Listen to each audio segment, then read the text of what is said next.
All right, guys. Hell of a day. Hell of a day. I'm not sure if anyone's going to jump in here, but I wanted to go live in case there's anyone out there that needs help or needs support. I'm going to be watching the chat and just hanging out for a little bit.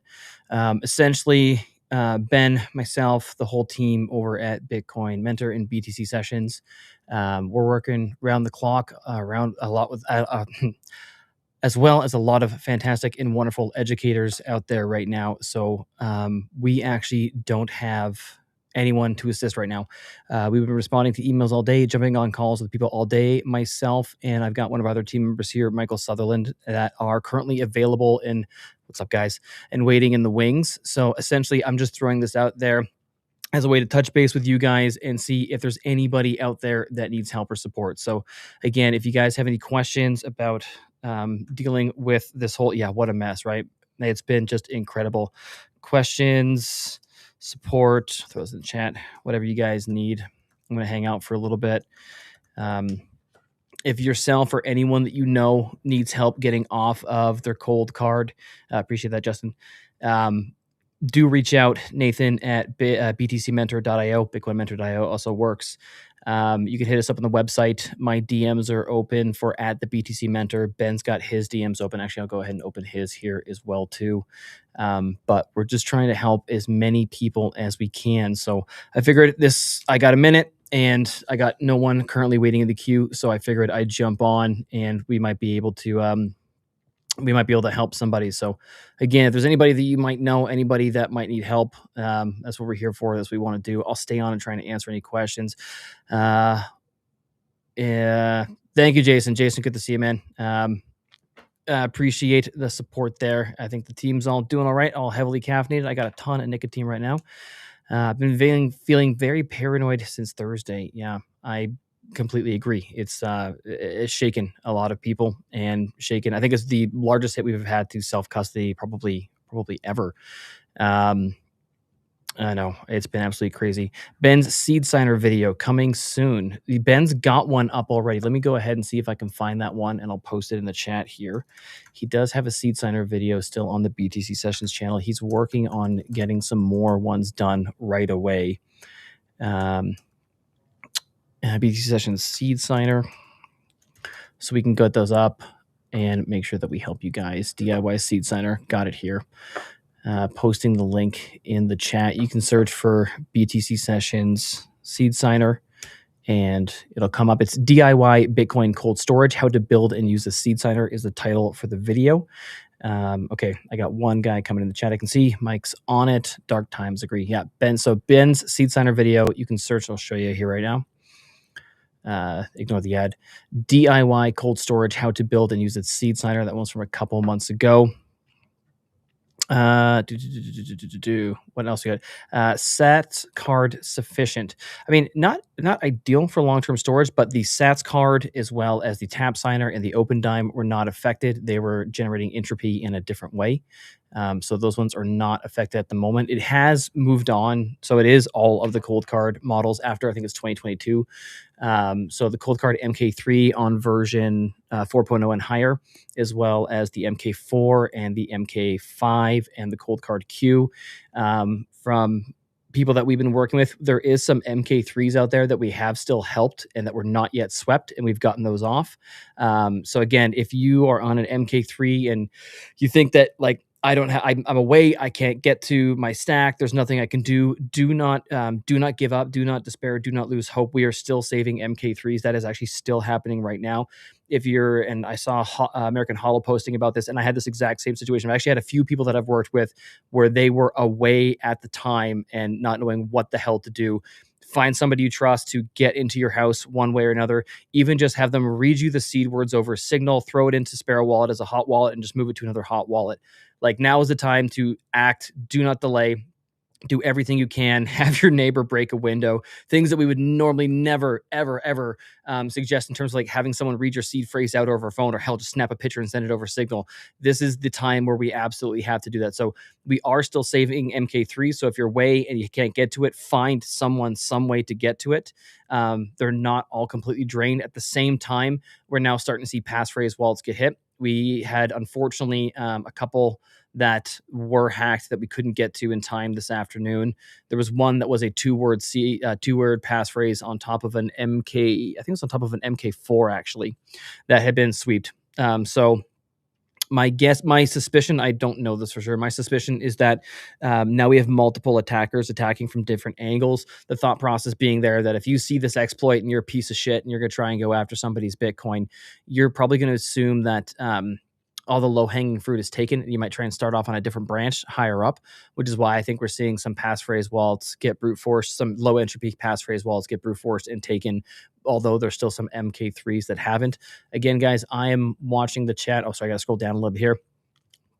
Verify what you wait when you can't trust and you can't verify. What do you do? Difficult time. We have to do the best that we can with the information that we have. Whenever we're working with computers of any kind, really, we're built on top of other people's operating systems and other people's work. In terms of like things that you can do is you can pair things off. So for example, I know we're not going to do this right now, or you're not going to at all feel comfortable doing it, but you can take a cold card and roll dice, and you can take a seed signer and roll dice and enter those into both devices, and you'll see you come up with the same seed phrase. So you can kind of pair different things against each other. It's like a quick heuristic. If you don't have a way to verify an address, well, if I'm seeing the same receive address in Sparrow, in Blue Wallet, and Bull Wallet, I'm pretty sure that's the right receive address. Let me just try and see if I can check out some of these questions here. By the way, guys, email. Okay, I got a message there I'll address in a second. But on Twitter, you can hit me up in the DMs. If you need help, I can get you on a call with one of our guys here, hopefully right away, or myself, and email nathan@btcmentor.io if you or someone you know needs help. Okay. Is the ColdCard MK5 still good for multi-sig setups? Okay, so this is the really like nuanced and kind of hard part of the conversation. Technically, after you've updated the firmware, it should be good. If you did 100 dice rolls, you should be fine. If you have like an elaborate passphrase on top of it, you should be fine. I have no trust in the company right now, except for you do have like fine people like D that are out there hustling and doing everything they can. D from support, trying to help as many people as possible. I have no confidence in the company or the device, so I'm just staying clear. I cannot recommend it right now. But technically, if you had the updated firmware, it would still be fine. If you imported a key that you generated elsewhere, like you rolled dice and on a seed signer and imported into there, or pulled one off a Jade or something else, you should be fine. Like it as a signing device is still fine. The problem was its key generation in the first place, which has since been patched. But again, I'm not comfortable recommending any of that. So would suggest maybe considering something else for a multi-sig. But to answer your question directly, it's like technically, yeah, but my confidence is completely shaken right now. Weird. I didn't even mean to go in. I'll read it though. I've been kicking my butt for what seems like forever now for not moving to a cold card. Yeah, there's been quite a few of those, which is the great irony is that there was quite a few people that I've heard from or talked to that were kind of intimidated by and never got around to moving on to the cold card. And boy, howdy, wasn't that a weird kind of saving grace? Fidelity, but owner. Yeah, I got this comment here. Dude, I'm using Fidelity for BTC. I get the ownership issue. Yep, I totally understand that. And particularly right now, I'm not going to say anything. I mean, I am recommending to people like we're just in triage. We are trying to stop the bleeding. So it's a matter of get anywhere safe. I have friends and clients that are just going right back to the exchange that are going to custodians. Anchor Watch, Becca and Rob Hamilton over there right now are offering 60 days free custodying for people. Just get it somewhere safe. That's all that matters right now. If you have a cold card queue that's never been used, is it safe to use? To go back to like the earlier question, it's like if you update it with the firmware, the technical answer is yes, but I'm not comfortable really recommending that or suggesting that. If you update the firmware, you technically should be fine. If you do 100 dice rolls and they're fair dice, you should be fine. You want to throw a strong passphrase on top of that, you should be fine. But again, confidence completely shaken. The other thing too, I haven't seen it on the cold card queues, but I have seen reports of, I think it's the MK4s with the updated firmware have been getting bricked. So my suggestion right now, honestly, is just go somewhere else or wait until the dust settles. Yeah, seed signer I've been hearing sold out. I don't have an answer for you right now on where to get one. It is an open project. You can get the parts individually, like literally order the parts and build one yourself. Sorry, I'm just scanning for any what's it called? Any questions right now. We had the MK4 you're talking about right now. The OP clarified that had been imported MK3 seed. Okay, that would make more sense too. That would also explain why we had one of those that was brute forced. It's good to know at least. Maybe we have a bit more time. Do you okay, I got one here.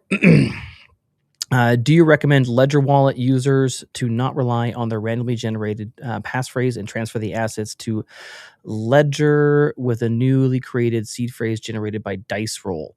Um, I don't know. The problem that I have in this sort of situation, I think I understand the question. The problem that I have in these sort of situations is the risk of foot gun. Like I'm worried about people having low entropy. I've seen that as well too. Where someone has a low entropy dice roll. They don't do enough dice rolls. They have a low entropy wallet, and that becomes an issue.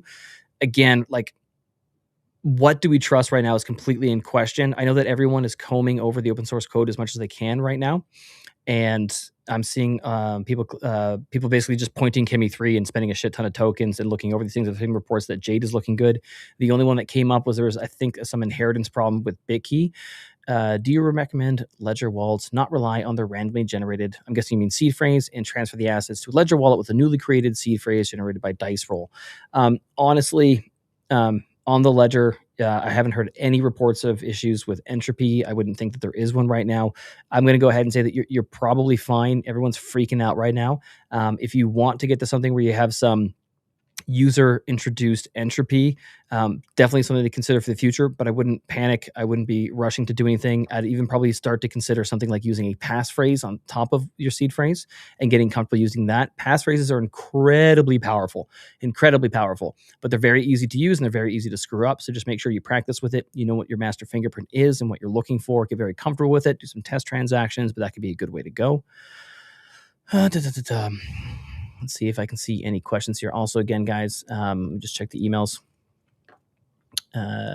Nathan, again, you can hit me up at nathan@btcmentor.io or on X at the BTC Mentor if anyone needs help or support.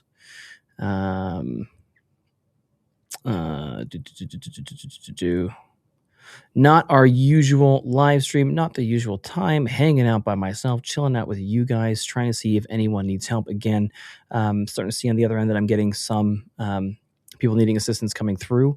I think the team is on it right now, but just trying to get the word out there and trying to help anyone that still might not be moved or migrated yet. We've still got time. I don't want anyone who's sitting on a cold card to give up. And okay, is a multi-sig with 3 distinct wallets the solution here? That's one, right? So that's the idea of the multi-vendor multi-sig, so that we're not relying on any one of the devices. I've worked with a few people who want to go this route. It seems like a good way in hindsight. Again, we're adding a little bit more complexity. There's more things that you have to be comfortable with. And that's always what I want to make sure, right? I'm always trying to balance out that risk of loss with that risk of theft. And this was a particularly devastating situation. In this particular situation, if you were using a 2 of 3 multi-sig, only one of them was a cold card, you would be safe.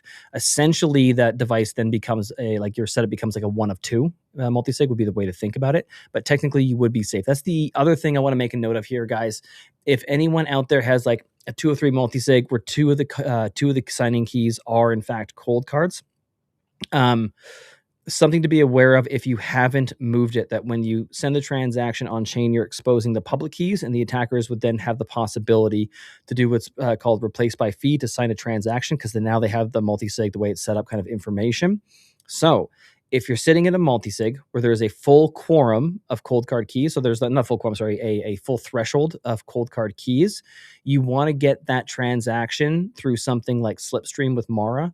So you can go direct to a miner and get it in a block without exposing any of the public keys to the network. Basically, if you're in a multi-sig, you think of it this way. You've got 2 cold cards and a Jade, and you got this multi-sig set up.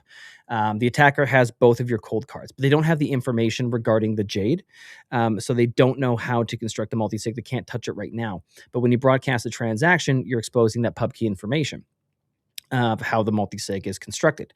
So with that, you don't want to send the transaction that reveals how it's put together to the broader network, because it gives the attackers a chance to actually send a transaction with the 2 cold cards that they've stolen, and try to send it somewhere else. Try to bump up the fees using replace by fee, RBF, and send it somewhere else. You can avoid this by going directly to the miner and having the miner included, basically a private channel to the miner, and then include that in a block. So it's already confirmed before the network sees it. So just something to be aware of with regards to multi-sig. Let's see, try to go through all these questions. With the new firmware, the cold card is the GOAT King LeBron of hardware wallets. It's an interesting point. It's again, but it's such a devastating hit that while you may be right, I've seen some comments like after this, cold card will be the hardest, strongest wallet out there, and I understand the sentiment, but at least right now, trust is completely shattered. What else is not necessarily there? I don't have confidence in the device of the company at the moment, so I'm not going to go that way. Um, it's so critical. I was trying to explain to someone kind of what happened here, and the analogy that I was using was along the lines of it's almost like we had a whole bunch of companies competing to create the best vehicle, some bigger, some faster, some big tires, some small tires. And Cold Card had like the most phenomenal vehicle. Like the body was perfect, the tires were amazing, it handled on every corner, but they forgot to put oil in it. Like it was so basic, it was so to the like the bare mechanism of how all of this works that doesn't matter how good your engine is and everything built on top of it. If you forget the oil at the very beginning, it's not going to win any race. It's not going to go anywhere. Let's see what else we got here. There's comments about leaving Bitcoin on exchanges too long from fiat. I see that there. Totally fair point. The way that I'm thinking about all this right now is it's just triage. We're just trying to stop the bleeding. I don't care where you go. Once you get off the cold card, you just have to go somewhere. Get somewhere safe, then we'll figure out the ideal solution. Tons have been lost off exchanges. He's absolutely right. But again, as a temporary solution, just to get the safety, just first things first.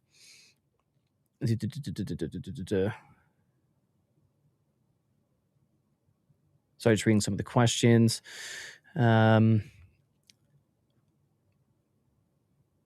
see what this is. Let me just go through them. Going through them live with you guys. Weird one. Again, I'm trying to go through all of them.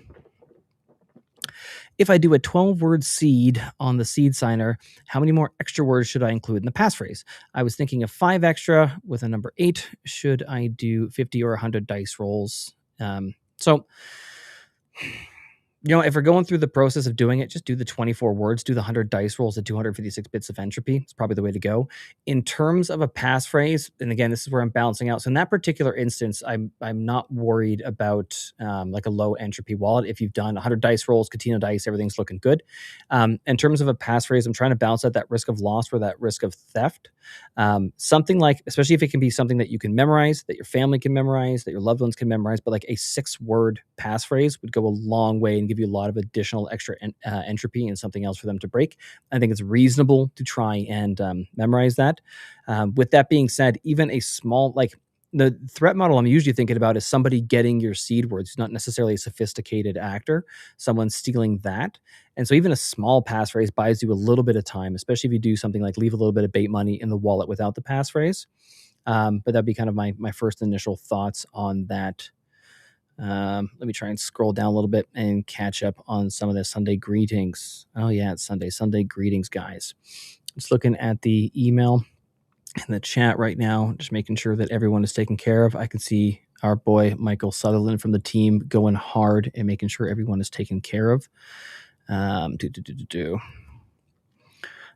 Anyone here lose their coins? I have talked to some that unfortunately have. I have friends that unfortunately have as well too. I hope no one here has that. And if there is anybody here again who's still struggling, just want to make sure that we get everyone taken care of. Whole point of just jumping on tonight is just I have a little bit of time and want to make sure that there's no one not being taken care of right now. What's the current total loss? We're well over 1,000. I think I saw almost approaching 1,200 right now. It's still just going up and up. Comment here, use a passphrase. I like passphrases. I think they're quite useful. But again, I've had foot gun situations too, where I'm dealing with a grieving widow and we're trying to figure out what the hell her husband did or what the passphrase was. So passphrases are incredibly powerful. They're easy to use, but they're even easier to screw up. So again, just make sure you're taking care of that. You're practicing with it. You know what the master fingerprint is. You know your family, and when you needs to recover it, knows where the passphrase is or knows what it is. Let me just try and catch up I'm going to scroll to the bottom a little bit and try and catch up in the, oh, here's one right here. My buddy recorded his passphrase incorrectly. Have you heard of anyone using BTC Recover, open source on GitHub, to successfully guess different variations or misspellings? I know of the project. I've used it before. I don't know of anyone personally who has used BTC Recover to brute force a passphrase, but I do know of relatively simple brute force operations that have been successful. Someone like I know of someone having 23 of the 24 words and brute force that and was able to recover it. I know of simple misspellings because you can even make a little Python script to run on your own computer, especially with the LLMs right now, to just brute force and check for one character off, two character off is totally doable. So I don't know of anyone personally who's done successful brute force on a passphrase. I've tried. In some circumstances and was unsuccessful. My suspicion was that I actually didn't have the right seed phrase to begin with, but um, it can be done. So if your buddy has misspelled, got something a little bit wrong with his passphrase, particularly if you're thinking it's something in the area of a typo, it's definitely worth attempting to look at, attempting to go after. On that note as well, too, if you've never used a passphrase before, my standard procedure is I want to see someone type that thing in 3 times and come up with the same master fingerprint, which, if you're not familiar, is basically a unique identifier for the private key for the wallet that you're in. It's a 8-digit hexadecimal number, so numbers 0 through 9, letters A through F. Even like right now, if you're on Nunchuck Wallet and go to View Key, you'll see XFP, and that's your master fingerprint, the identifier right there. If you're in Sparrow Wallet and you go to Settings and Key Store, you'll see the master fingerprint there. When you use a passphrase and every passphrase is valid and any variation changes it, you'll get the same thing, a master fingerprint. You want to make sure you know what that is for your passphrase wallet, and basically to try and account for any typos or any screw ups. You want to make sure that you're typing your passphrase in 3 times, apply it. I got the same master fingerprint every time. Okay, I know what it is. I know I've typed it incorrectly, because I have seen that where someone has like mistyped one character, and we got to kind of try and figure out what happened there. 1,000 dice rolls. Anything over 100, we're just, because only 256 bits is gravy, but sure, let's do 1,000. 21 million dice rolls. Okay, we're just leveling up. I see which way this is going, chat. Much love, guys. I hope please do, if you have anyone in your friends or family, now is the time to send texts, to send DMs, to really sound the alarm, to help them, especially if you can. Let's see what else we got here kicking off in the chat. Here's a question. Can I reset my cold card queue, regenerate the seed phrase with dice rolls? Yes, you can. Again, I'm not recommending that just because trust is broken and I still feel like we're in the fog of war. Don't just do that though. Update the firmware as well. Also be aware that, again, I haven't seen one on the queue, but I believe it was it could have been the MK3. I'm pretty sure it was for the MK4. For the MK models, I've seen after updating the firmware that it's bricked the device as well. So just be cognizant, be cautious, but you can technically do that. I'm not suggesting that at this point in time. I would suggest going elsewhere. To what extent is using normal dice versus casino dice noise actually lost entropy? Honestly, you're probably fine unless one's really coming up like snake eyes or 6 every time. But especially if you're doing 100 rolls. But again, why not? Let's order the dice. They're not that expensive. We'll just hang out to it, right?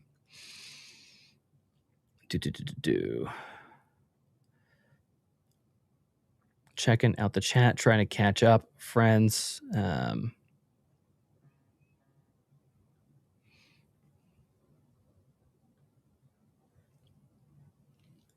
Where should we put our Bitcoin then? Very good question. If you are currently on a cold card, anywhere, a hot wallet, the passphrase, an exchange. The best hardware wallet is going to be the other hardware wallet that you already have, just so you can move. You just need to relocate, and anywhere is currently better. We're at that point, and I've done this a few times already over the last, 72 hours. We're just like, if you're having issues, if someone you know is having issues, just take that seed phrase, load it up as a hot wallet, move it over to a hot wallet. After that, we've bought ourselves time. We're okay. We can chill out in the meantime. So where should you put your Bitcoin then? Anywhere besides the cold card right now. We're just trying to get out of the blast zone. I am so glad. I've had a number of these conversations, and they've fortunately all gone kind of the same way. We got here. I just moved overseas. I didn't bring my key with me, thinking I wouldn't need it. Spent the last 2 days with my brother over the phone, moving and safe. I am so glad to hear you are safe. That is fantastic, and props to your brother for helping you take care of that.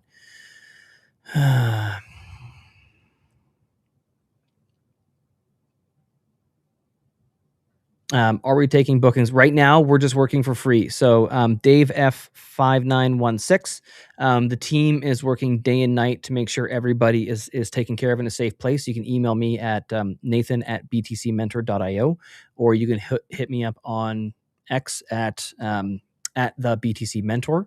And particularly if you're in a bad spot right now, if your coins aren't taken care of, again, we're prioritizing just getting everybody off the cold cards.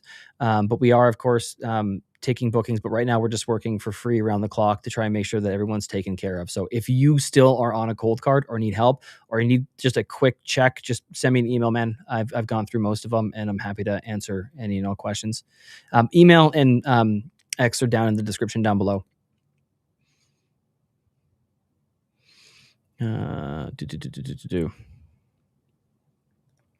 Is open source meaningless at this point? Did no one actually look at the code? People did look at the code. I think it is reflective of just how powerful the models are and just natural human error. Like, a lot of people did look at the code, but not as in depth as we perhaps should have.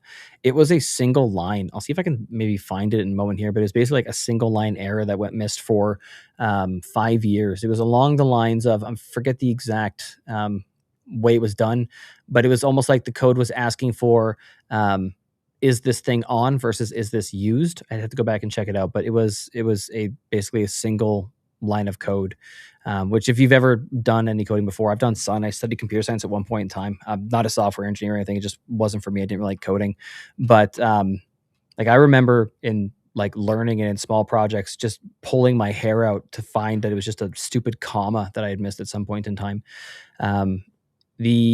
What's really unfortunate, and I've seen it kind of all over Twitter, is not just like the Kimi K3, but the other models were finding this error as well. I don't know how soon those models would actually have that information just from search. Like, they're just pulling up what other things have already found. But I don't think open source is meaningless. I think open source is still really important. I think, again, we're still kind of in the fog of war. But I think the open source is going to need to get unbelievably hardened, and I don't think this is the last we've seen of this sort of thing. I'm hoping it's the last one in Bitcoin, but I anticipate more vulnerabilities are going to be found as things go forward. What do we got? Just bought BitKey, Bitbox02 Nova, and Trezor Safe 7. Yeah, I'm suggesting Trezor Safe 7, Jade, Passport, and Seed Signer. BitKey, BitKey is fine. There's something with the inheritance. I need to dig into it more, but just look up. There's something with the inheritance but their team seems phenomenal. They've been identifying everything. I like all the issues that I had with some of the other hardware wallets still exist, but I have to definitely like rethink my parameters and priorities at this point in time. BitKey has always been a wonderful intermediate device. I don't like that you can't like get your descriptor. You can't have a full quorum of keys and get your descriptor and be able to move it unilaterally. But it definitely serves a purpose, particularly when people are scammed all the time. I get why they exist. Bitbox, I need to play around with one. It's one of the few devices I actually haven't tried, and I've heard good things. So hoping that works out well for you, sir. BitKey has built-in multi-sig. Yeah, it does. It's kind of a strange one. And I think the new one has a screen, if I'm not mistaken, because I didn't like that the original one didn't have a screen, so you couldn't verify the transactions on the device itself. It's kind of like a warm multi-sig wallet, because you've got one cold storage key, you've got one key on your phone, and then one key lives on their server, which is then again also connected to the internet.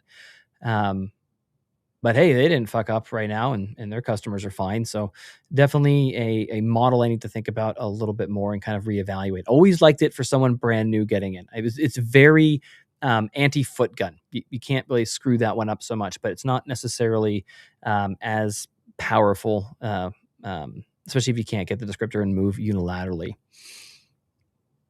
Let's see what else we got. What exchange is the best? You know, it's funny because the best exchanges are the non-custodial ones, but right now we need one. I'm going to assume you're probably in the US, and if you need to stick it on an exchange or with a custodian, I would suggest Strike or River, or Anchor Watch is doing their multi-institutional custody for free for anybody. You can just search Anchor Watch Safe Harbor, 60 days just to get it somewhere and get it safe. I appreciate the kind words, guys. It's been really, really helpful as of late as well. Let's see. Update your cold card and it's Gucci. Again, that is supposedly the case and probably the case. I have seen some devices brick, so just be conscientious. And don't forget, this is actually really key too, because this is a good point. Alan King, C9T. Um, if you're going to continue using your cold card, which again is your decision, I'm not here to tell you what to do, and it should be fine, especially if you're introducing a passphrase or dice rolls. Just be aware that updating your firmware alone does not fix the problem. The problem was the way the key was generated on the old firmware. In order to benefit from the new firmware, you have to update the firmware. And I threw out a quick video. I just threw one together early in the morning just to guide people. It's like a one mitigation option that you can do right away. So you can find it on the channel. It's not any of the playlists. You have to just go look in the video feed. You have to update the firmware and generate a new wallet and then transfer to that new wallet. Just updating the firmware will not protect you. That does not protect you. The key that was generated was the problem, not like the way the device was handling the key after its generation. So if you're going to go that route, you have to update the firmware. My recommendation, my suggestion would be to, and I'll just run through it super quick. You can go into advanced/tools, go all the way down to the danger zone, go to seed functions, view seed words. Write down your seed words. Make sure you've got those again on paper. Double check. Then you can go ahead and you can go destroy seed, erase it. You can update the firmware either before or after that, then generate a new seed, and then migrate to that one. And you can either take your previous seed and just load it up as a hot wallet and transfer over to the new one that you made after the firmware was installed, or you can load it up into the temporary seed function, which is advanced/tools, temporary seed, throw back in those 12 or 24 words, and you can use it to sign like the old cold card to move to the new cold card. And again, just really want to reiterate this. If you're going to use the cold card, after updating the firmware, you have to generate a new key. The old key is compromised. Any reports of queues? I saw a little bit of conflicting data in the chat here, but I'm reasonably confident from other conversations thing that had that we've moved on to the MK4s. But the thing to note here, I have not seen a report of a queue, but the low entropy wallet problem was the same across the MK4, the MK5, and the queue. So if the MK4s are vulnerable, the queues are vulnerable. So assume all cold cards are vulnerable. It's just a matter of time. They're actively working on brute force, like attackers are actively working on brute force them down. If you are on any cold card product, technically with the exception of anything that was like the MK3 with the prior to the 4.0 firmware, or like the MK2, you're actually probably still fine on the oldest devices. The problem came in on version, I think it was 4.0 on the MK3, and everything beyond that had the same problem. So reports of queues are not safe. Act now. Get it somewhere else. There is no time to wait. Again, guys, if anyone, and again, this isn't paid service. This isn't anything along those lines. It's just completely free help. If you or anyone that you know needs help getting off a cold card, has some questions, that's what we're here for. The team is working. We'll be working late tonight, although it seems like we've gotten everybody taken care of at the moment, which is great. But the team will be working late tonight. You can hit me up. It's in the description, nathan@btcmentor.io, or you can go to Twitter and @the BTC Mentor. We're helping everyone we can. We're trying to move as many people as we can, as fast as we can to safety. So that's the only reason I'm hanging out with you guys right now, is I actually don't have a call. If I have a call, I will take the call. Let's see what I got. Best exchange is Cash App. I don't have it in Canada. Probably would try it if I had it. Seems like a useful app. I appreciate the kind words, Dark Knight.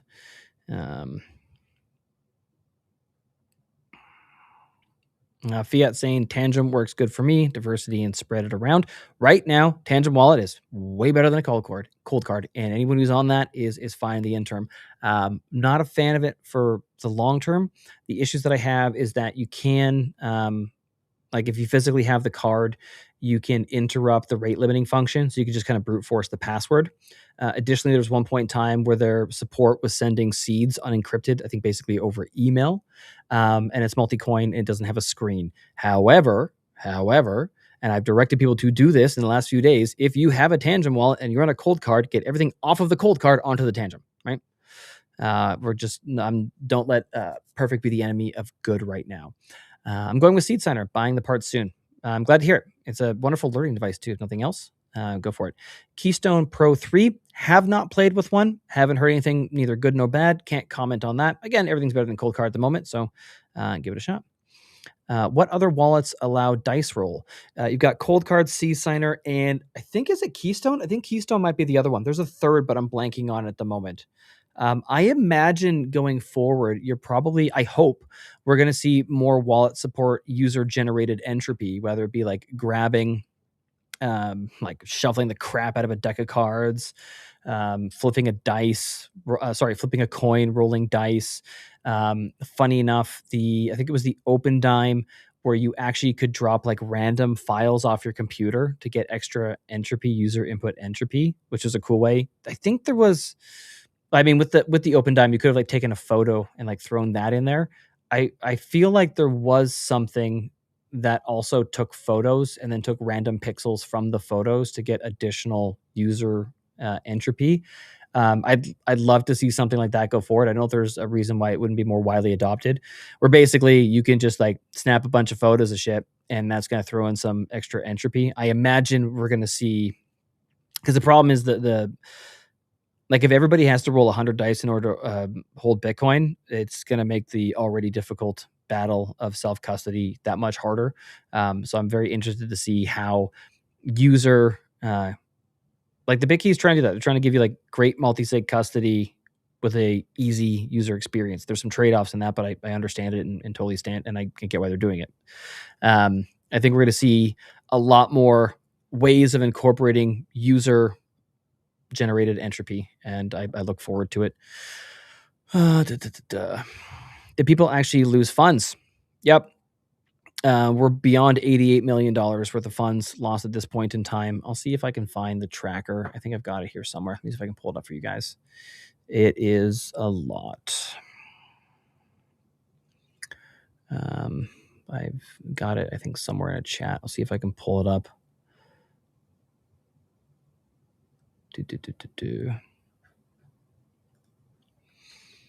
Appreciate you guys coming to hang out with me again. We are here to try and support anyone that we can. If anyone that you know needs help, please feel free to email me, nathan@btcmentor.io, or hit me up on Twitter. We have a unbelievable team of educators, but we're all over the world as well too, which means that we kind of got 24/7 coverage on this. So I've helped some people in Australia and in Europe as well. Here for anyone and everyone to make sure that you're all taken care of. Let me see if I can find that COLDCARD theft tracker. I'll pull up the numbers for you guys.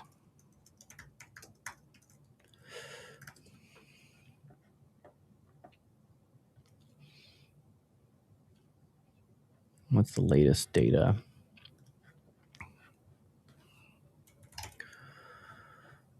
Saturday night. It's Sunday night. COLDCARD tracker.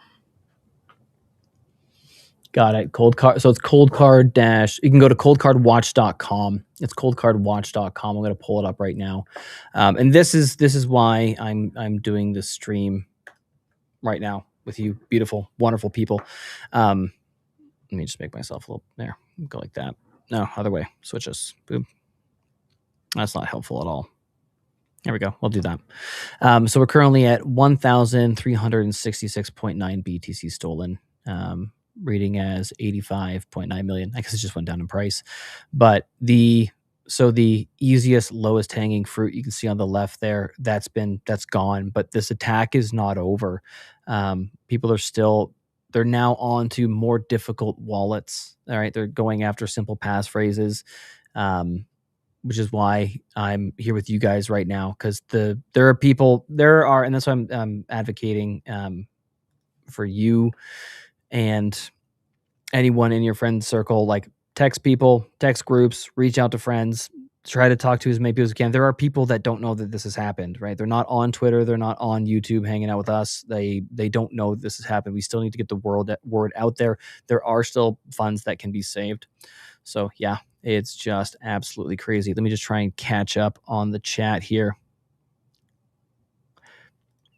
If multi-vendor, multi-sig is the only way forward, what 3 devices do I need now? Easy answer to start with, at least, would be Jade, Passport, and Trezor. You could throw in a seed signer. Again, some of the chat's been talking about Bitbox. I've heard good things about there. Makes life easy if they're all supported by Sparrow, right? That makes it easy. But I would look in that sort of direction.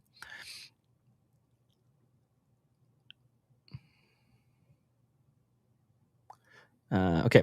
Transferred funds to a Sparrow hot wallet, generated seed and passphrase. How much time do I have? Honestly, like, I don't want to say how do I give it. You have time, right? We're not. Sorry, let me pull that back down. We're not worried. You're in a safe place now. If you transfer to Sparrow wallet with a passphrase, you're good in terms of it's not likely going to be hacked anytime soon. The biggest worry is that, depending on how simple the passphrase is, somebody gets your computer, somebody finds your seed phrase. I'm worried about flood. I'm worried about fire because it's not backed up on metal or anything along those lines. What I would say is you're fine. Take a breath, relax, order a hardware wallet. Take tonight or Monday, figure out which one maybe you'd like to try or start off with. Plan to migrate out of the hot wallet, but a Sparrow hot wallet with a passphrase. I've moved a lot of people into that in the interim. I'm not worried about anything in the moment. Again, the biggest threat is you lose the words. There's damage done to the computer. So you're okay, but start planning your exit. All right. Don't rush, don't panic, but maybe look at ordering something in the next couple days here.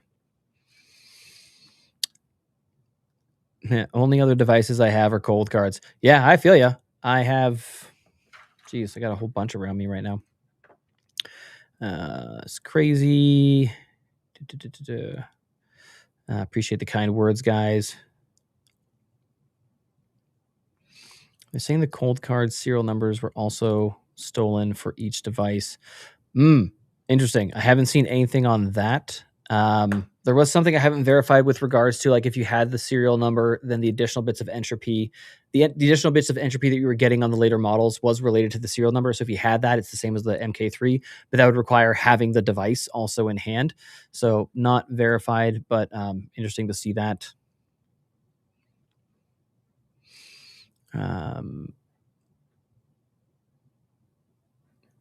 Okay. Plastic 02D. I have MK3 version 3.1.2. I did 100 casino dice rolls and added an alphanumeric 15 character long passphrase. Am I safe? If all that information that I see here on screen is correct, yes, that's before the bug was introduced. Let's, again, don't trust, verify. Let's go and pull up the CoinKite notice right now. CoinKite blog.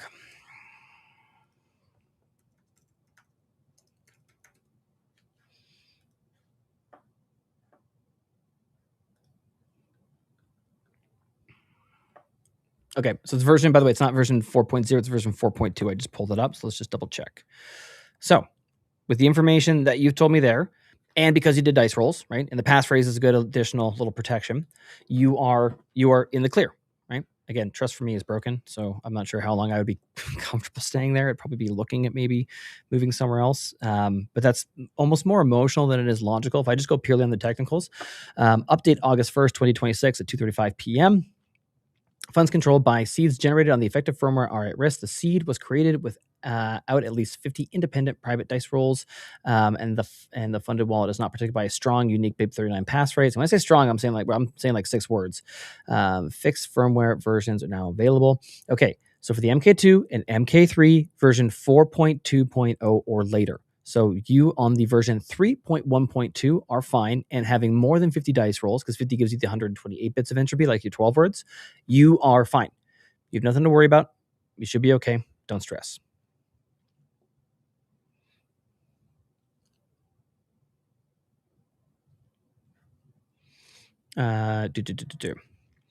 If 50 rolls for 12 words and 100 rolls for 24 words is sufficient, and human entropy is device agnostic, the cold card is sufficient, and move at all cost messaging is meaningless and fear mongering. A lot of people did not do rolls.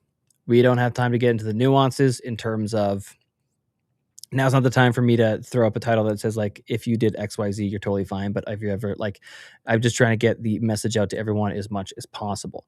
You are technically correct. I have seen some, what is it? There's some downstream, functions of the device that, regardless of the dice rolls, are still not, are still compromised.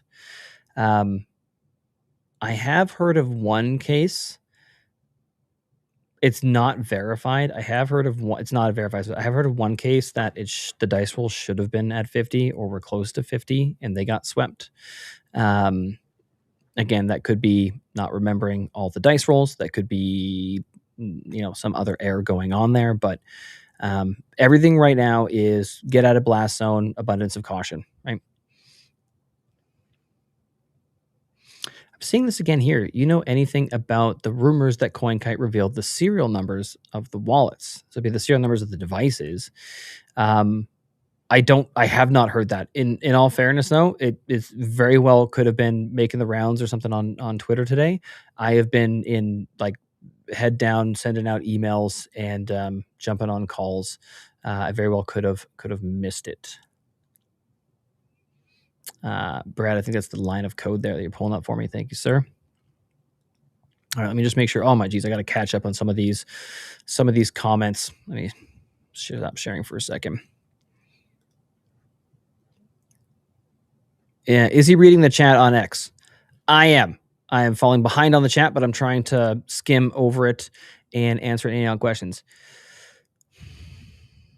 If you don't have time, use your old phone as an air gap wallet. Yeah, that's a great idea. Blue wallet's great. Bull wallet's great. Aqua wallet's great. Nunchuck wallet's great. Any of those. Never one basket. Comment there. Make sure to disconnect from the internet. Airplane mode. Yep, that's a good way to go. That's a great temporary.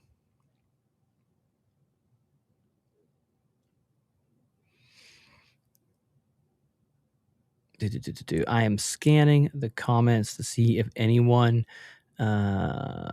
needs assistance. Safe 7 is out of stock. For me, the Trezor Safe 3, 5, or 7, any one of those is fine. The Model T and the Model 1, I don't think I have a secure element, so I just prefer the 3, 5, or 7. 100 dice rolls and you're good. Yep, that is true.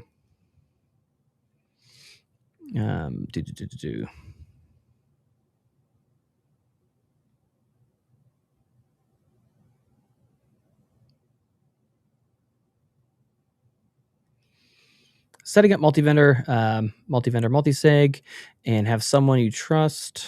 Would you recommend locked recovery path, time locked recovery path? My biggest, again, you guys are in the thick of it. You're super users, power users. I deal with people coming into the space they're brand new all the time. I'm always worried about foot guns. Things like miniscript and deprecating multisig, not a bad way to go. Has some inbuilt redundancy there. Liana wallet, Nunchuck wallet, they both support that.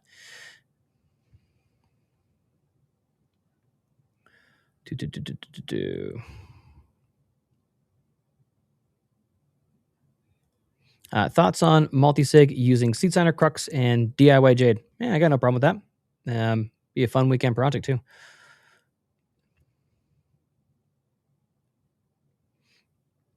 What would be the best next cold storage device? Again, Fog of War. Moving quickly on this, I'm recommending Jade. Jade, Seed Signer, Crux is pretty cool. Actually, I haven't played with Crux yet, but Ben has set one up. So Jade, Seed Signer, Trezor Safe 3, 5, or 7. Passport, hearing good things about the Bitbox. Haven't played with the Bitbox, but those are some good ones to check out and begin. I know that Jade is doing, I think 15% off right now and expedited shipping for, I think, Canada, US, and I want to say like Germany or Europe.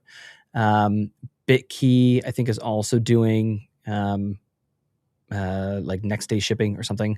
And Trezor, I think I saw had like 20% off, but we're seeing in the chat that the 7 is sold out.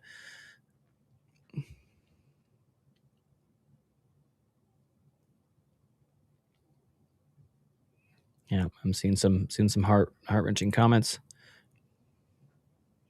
Yep. Strike, River, Kraken, Bull, Bitcoin, all legit exchanges. Bitcoin well. Am I missing anybody in there? Like No, I was gonna say one, but I won't say anything right now.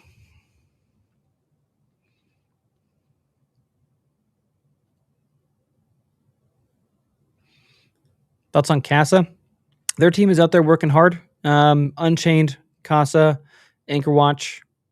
Um, I'll just say only nice things right now. I've previously had issues with some of the choices there, but their team's out working hard. Their team's protecting people right now, so I got nothing, no ill will at the no ill will, nothing bad to say. I don't like the support ETH. There you go. That's about it. Do. I'm seeing some hilarious comments that I'm not going to pull up as well. Appreciate the kind words, guys. Again, oh geez, I'm behind the chat. I'm going to try and move quick. I am trying to see if there's anyone that specifically needs help. Again, let me just check my email. Okay, I think I'm good there. Let me check my XDMs. If there's anyone that needs help migrating or needs some information, Nathan at btcmentor.io or at the BTC Mentor on Twitter.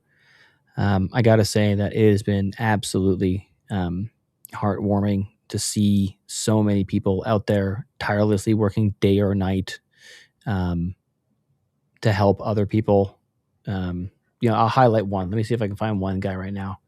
And hopefully I won't get too choked up because I can feel that I am exhausted and it leaves me just a little bit emotional. So please forgive me.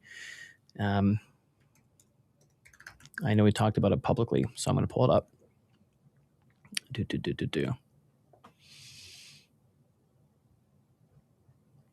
So I'll share this with you guys quick because I want to highlight this man.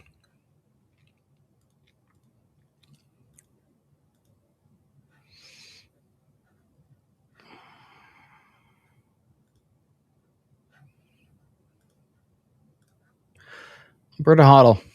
So it's highlighting a post here. This is from back in 2022.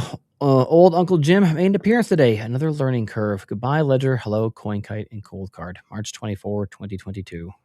From 3 hours ago, life-altering decision was made that day. He got his coin stolen. He lost his funds. But the reason I bring up to highlight this legend, let's make this bigger.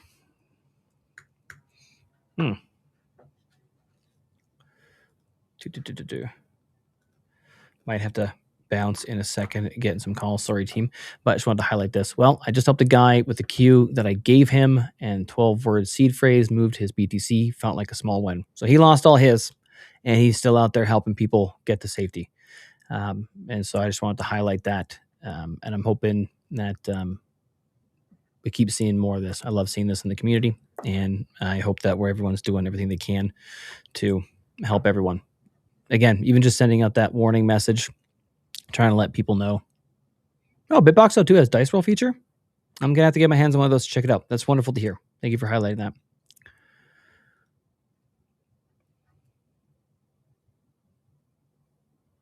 Interesting. I have a comment here. FYI, my buddy lost his Bitcoin yesterday morning from MK2. Not sure on all particulars. That's that's for one concerning. If you find out, so Labman Canada, must work in a lab. I used to work in one. If you find more details, if there's something there that we should know, please hit up Nathan at btcmentor.io.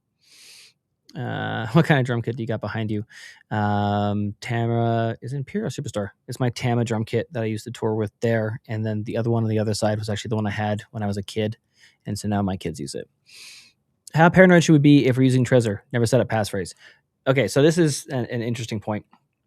You're fine, right? The problem was COLDCARD. It was key generation on COLDCARD. But these tragedies can serve as a really good warning. And what I would say is that the best thing you can do for your security is just leveling up your own understanding and education. Passphrase is a great tool. You should begin learning about it. You don't have to do everything all tonight. You're not in a rush, but you don't want to get caught off sides should something happen or should you need it. Sending a quick message. You don't want to get caught off sides. So continue learning about new tools, continue building out your security model. You always want to like think about where Bitcoin's going in the future. Knowledge is incredibly powerful. So don't need it right now, but my apologies, multitasking. But do learn about a passphrase and just try it, practice it. Just move a couple bucks around and then consolidate it later. If you lose it, it's just that like if you lose 10,000 sats, just the cost of education. It's totally worth it to improve your skill set. All right, let me check the other messages here. See if there's anybody else that needs help.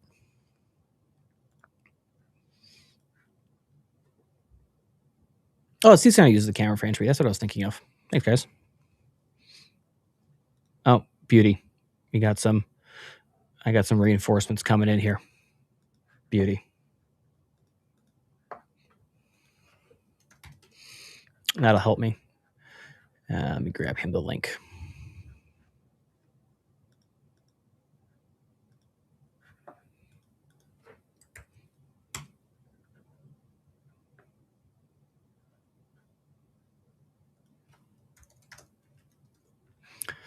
Okay.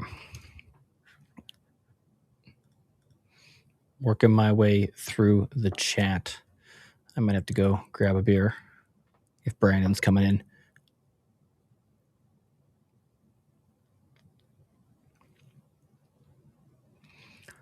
Yep, 128 bits, 12 words is good, right? That is good enough. If that wasn't, we would be just in a hell of a pickle. What is a good passphrase? Can you give me an example? So I'm always trying to balance out, even in this particular circumstances, I think it still applies. Yeah, more Bitcoin has been lost than been stolen. Right. Lot of mistakes, lot of foot guns. Can you give me an example of a good passphrase? Well, we're balancing out the more complex and difficult it is, the more difficult to near impossible it's going to be to brute force. However, you're you're increasing the likelihood of making a mistake, of losing it, of loved ones not being able to have it. So what I would suggest is we kind of want to go for longer and just make sure you've either got it really well backed up, or so something like 6 words is a good way to go. You can do something like 6 words. You can do a sentence, right? You just want to make sure that this is something that you're not going to forget. And particularly as we're making it longer and more complex, that you do not enter it once, then move everything over. That you enter it, you get the master fingerprint, you get rid of it, you enter it, you get the same master fingerprint, you practice using it. I think it might be worth migrating to a passphrase. Depends where we're coming from. If you're in a hot wallet without a passphrase, it would add a little bit extra protection there. If you're currently on a hardware wallet and you're not using a passphrase, something to put on your radar and begin learning about. And again, I'm just going to advocate for practicing and making sure you're really comfortable with it. You understand what the master fingerprint is. You know it inside and out. And you know you've entered it correctly at the right time. Random words is a good way to go. By the way, if you're rolling dice, you can roll them on 2 different devices, and you should get the same passphrase. Now the question is, which company's code do we trust and for how long? Well, I think we're going to be seeing a lot more. And we already are. I think, honestly, every time there's a new model, new AI model that comes out, someone's going to be paying the tokens for it to go ahead and audit all the code of the hardware wallets that were most popular that we're using. Yeah. I think we're going to have to it's going to be kind of AI versus AI. It's always better to have a unique passphrase. Agreed.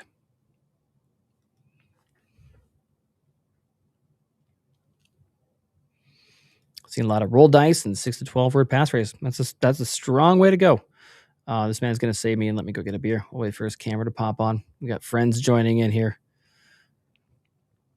I did 200 rolls. Nice. Let me try. Oh my God, I'm so behind the chat, guys. Let me try and get ahead a little bit here. I'm gonna just scroll to the bottom. I apologize if I haven't seen your question. I'm caught up with the chat in real time here. And welcome to the stage, Mr. Brandon Gentili. What up, sir? What is going on, brother? I'm just hanging out. Beauty, you're coming through loud and clear. You're actually going to do me a favor. I'm going to leave you with these animals for a second. I'm gonna grab a drink and I'll be right back. You got this? Beauty. See you in a second, guys. Yep. Trying to make sure we're in a good spot here. Let's see if we get the chat going. Nathan, doing Satoshi's work, that's for sure. Been gone for the weekend. A little family reunion, but I hope everyone's doing well. It's amazing to see so many people coming together, and just even at past midnight here at Eastern time. So just depending on where you are in the world, it's very cool to see everyone just coming together all over the place. So hopefully this is coming through. Just a hot spot. Came home, power's trying to troubleshoot stuff on the logistics end as well.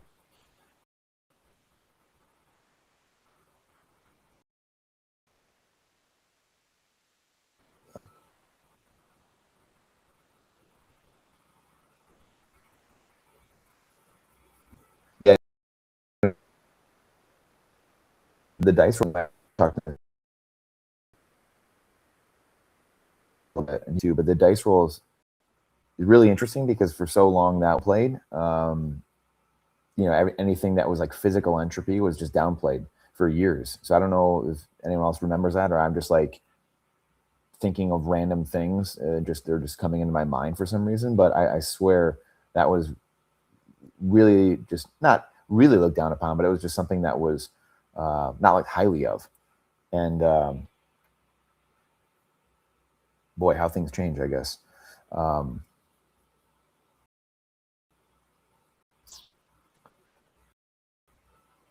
Plastic is in. It's when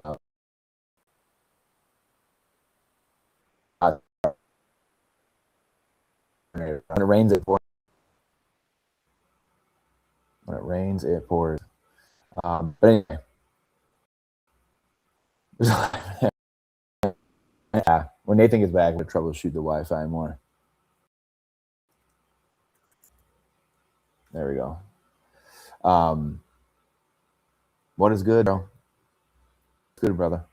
Trying to just give Nathan a breather. Like I said, I just got home a little bit ago. It's been a long, pretty much on the neighbor's Wi-Fi. Power's out everywhere. I'm on generator right now. Literally have a generator going. So it's all hands on deck right now. Trying to give Nathan a little breather. That way he's nodding off in the steering wheel, kind of grab the steering wheel a little bit. So until the smart guys come back and give you the real answers, right?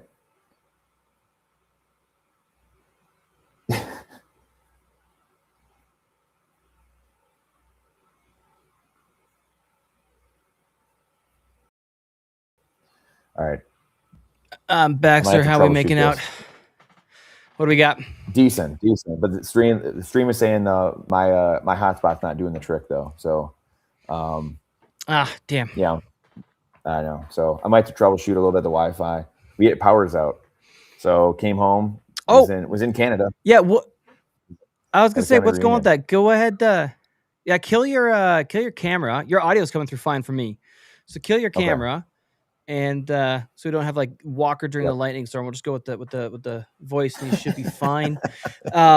Where was it? There's somewhere else that, like, I'm trying to remember. My wife was telling me, like, I think it was Banff. I think out here in Alberta, that power was out and they weren't able to. Where were you in really? What's going on? Is there a big storm or something? We were in Windsor, so we were just across the border, and but we came home to just darkness, just dark everywhere. Looking at, there was, whatever, the utility trucks all over the place, and we're just like, what the hell? And then there was like we saw a telephone pole was like cracked in the neighbor's yard. Like, well, that's not good. And so I had the last hour or two just been getting a generator going, getting it unburied from everything, and yep, the Wi-Fi just isn't. It's on, it's working, like it's connected to the internet, but nothing will load, and it's just all like, page can't load. So not really sure. So using the neighbors, as someone said in the chat here, the neighbor's Wi-Fi pretty much. I'm using my phone hotspot. So, but then I told the chat too again, and just here to keep you as you're nodding off. Just make sure to grab the wheel quick, wake you back up, make sure Nathan's good to go, and so. I appreciate you coming to hang out. I see some messages in my email, and so I am just coordinating to get Perfect. the team on them as we go. Appreciate you guys hanging out, and appreciate you coming by, sir. And I want to make sure again, chat Nathan at btcmentor.io if you need help. We've got the team working tonight. I got one here. I'm just gonna send them a message right away. I think I've got Mr. Michael Sutherland available. If not, I will jump on with you myself after the live stream here. But we've got the team, and I'm going to start forwarding some of these to the team. Oh man, anybody? Have you spoken with anybody directly? Have you helped anybody or heard anything, Brandon? No, I mean, again, it's been weird for me because for a day or two, I was just kind of in the thick of it, and then the laugh have just been like unplugged just because I had to be. So it's been very weird to just like ripped away from it and have family reunion and dozens of people you're around, and it's like you're living in two worlds, and every knows. Few seconds I try to be, who knows, and like you're just in the normal world and zero people have any idea what's going on. And then when I pull away after an hour and just trying to check my phone and see, go back into this world obviously, and like, hey, what's going on? Yep. On updates just across the community, getting messages, like helping people. And then you like step back into real world. There's no one, again, there's just like, you can't anyone really, you're like, hey, like no one would even understand what the hell you're talking about. So very weird juxtaposition over the last 72 hours for me. So it's been it was so weird. I was outside, just letting the team know emails coming in. I was outside, and neighbor kids were out, and I was just out there with my kids for a second, and they wanted to go over and play and like play with chalk on the sidewalk in front of the house, and just hang out for like a couple of minutes with neighbor, good guy, good family. And he's like, oh, so how's the weekend been? And I just stopped. I didn't know what the fuck to tell him. It's like, right. I don't really know how to tell you, but like my world is on fire right now. But it's like a foreign language. It doesn't hit. Yeah. You guys, like, you just don't know it at all. I got it's are my cold cards bricks now?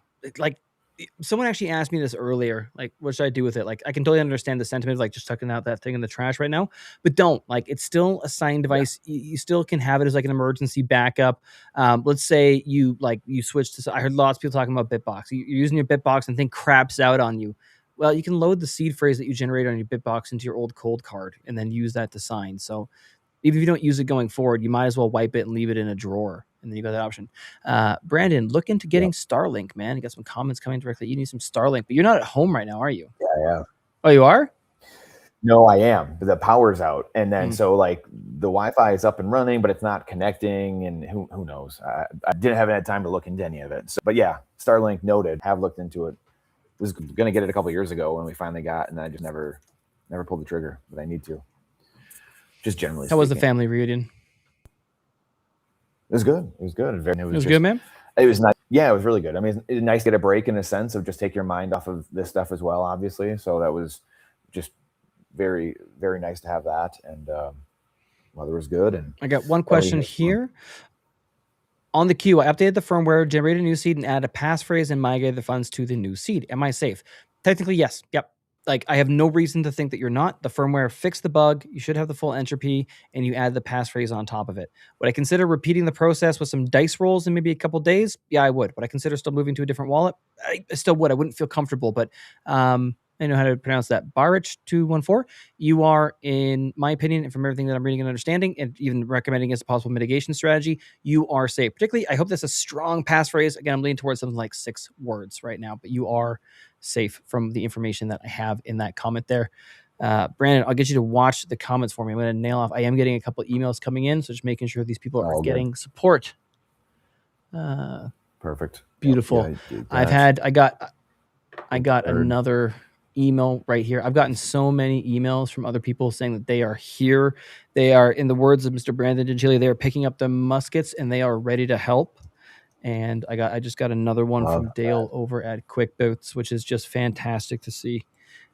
Beautiful. What about So Kibla says or asks, can a cold card be used as a multi-sig signing device? It like this is the tricky part.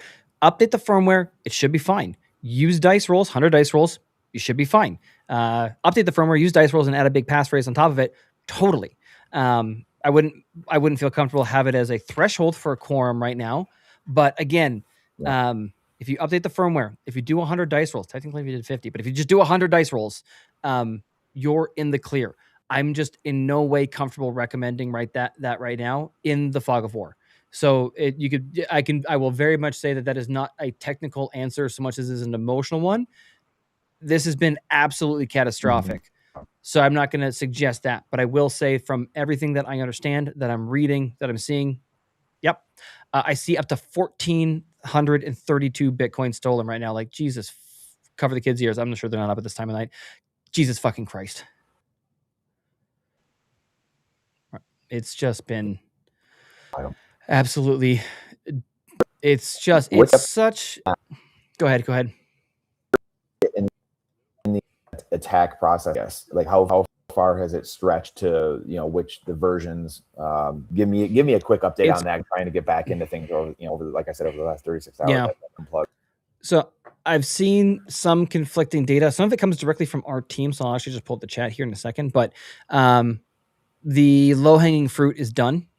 And we're on to more difficult, higher entropy wallets. So this seems to be, we're going after the MK3s with passphrases, and we're going after the MK4s, and basically, which is the 4s, 5s, and Qs, are not safe as well either. So all cold card devices are vulnerable, and they're just slowly but surely draining it. That's just if you're still sitting on a single sig cold card that the key was generated without updating the firmware, you are in danger, and it's just a matter of time. This is not hyperbolic.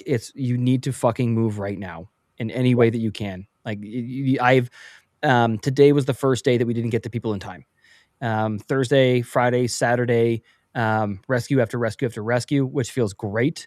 Today was harder. Today we had a lot of wins. We had some empty wallets. We got in and they were empty. Yeah. So it is time to act. I'm actually going to go back to my team's chat right now and see if I can pull up that information. Because we had one, I'm trying to remember offhand. I thought it was an MK4. And I had someone in the comments say that it was correct that it was not an MK4, but an MK4 loaded with an MK3 seed. Yep. Let me see if I can find it. Baldness says, eat some fucking red meat, sunshine. Yeah, that will definitely help. That will definitely help get you through these testy times. So some great advice. I like that. No, 100%. So ours came earlier this afternoon. We had, I won't say the amount, but we had an MK3 plus 2-word passphrase. They were not BIP 39 words. They were general words, dictionary words. Yeah. So we had an MK3 with two-word passphrase that was hit and drained.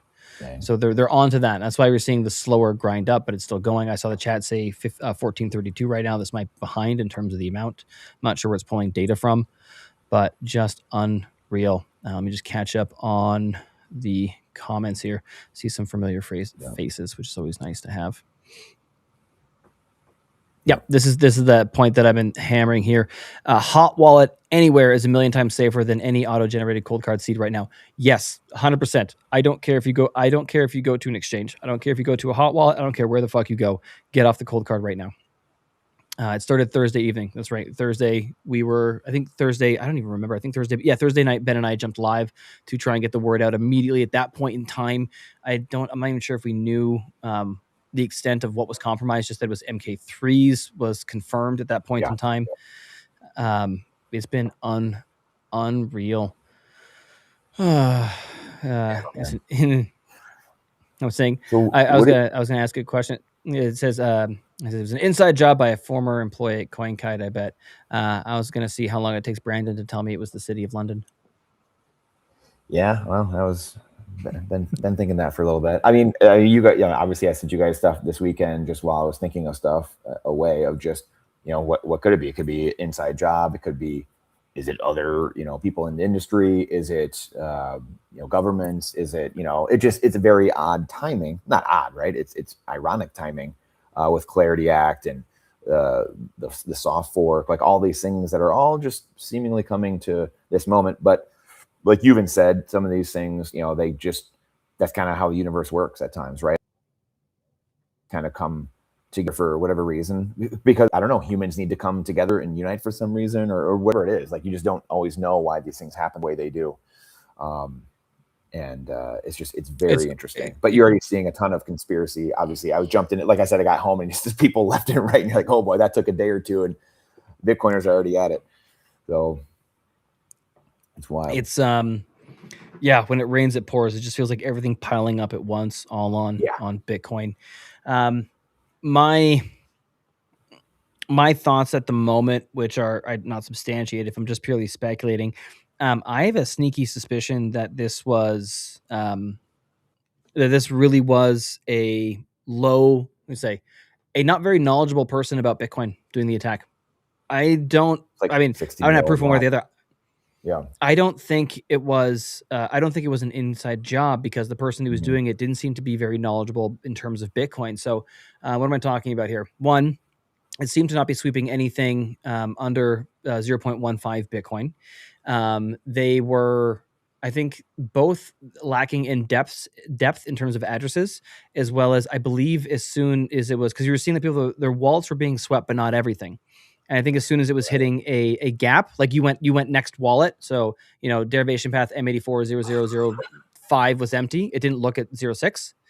Right. Um, and so it was like from funds being left in wallets that they had the private keys for, it did not feel like a sophisticated actor. And on top of that, they didn't coin join, right? Um, Right. Right.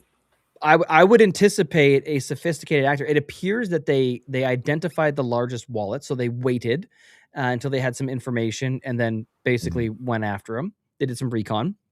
But Yep. they didn't coin join. They didn't grab everything. And then I don't know which service it was, but they used some sort of public service. I've heard some rumors of who it was, but I won't say because they're just rumors. But they were using a paid for sign up service. So some identifying information about who the original attacker was might actually be leaked, right? So you like I wouldn't be. I'd be if I was a villain, I would be using CoinJoin. I'd be sweeping everything, and I'd be doing it from like I'd be using my own damn node. I wouldn't be using any sort Right. of service. I would not be. I'd be doing everything I can to cover my tracks. Yeah, I see. I see the comments in the chat that are suggesting. I've heard the same thing, Senor. I've heard the same thing, and so it doesn't feel like pros. It feels to me like um, overzealous people with Kimmy K3. Mhm. It Yeah. really feels like this really feels like a low knowledge attacker with strong AI and a lot of money, right? Yeah. So like with enough information to make it happen. We'll see as more things come to light, but I found the Bitcoin behavior suspiciously ill informed. Right? We'll see. Fascinating. And it was was that our back chat, or was that someone on, it was Twitter, right? They're saying that MVK, that he might be, looks like he might be trying to just move forward. Like, it's an interesting tactic. Bold Ah, move, Cotton, as they say. I got yeah. I would say I got no idea. I have not spoken with him. I will say that I have been talking with D over at CoinKite, who runs their support. The guy is a beautiful human being who is working his ass off to try and help as many people as possible. And shout out to him. He's saving Bitcoin to the best of his ability as well. Um, Again, guys, just want to quickly reiterate, if anyone needs help or support, it doesn't have to be you. If your friends or family are having problems or struggles or have questions, we are working through the night trying to help as many people as we can. Nathan at btcmentor.io or at the BTC Mentor on Twitter. You can hit me back up. Let me just check the DMs quick and make sure I don't have anything sitting there. Looks like we're good. I got one email. Let me just quickly double check it here.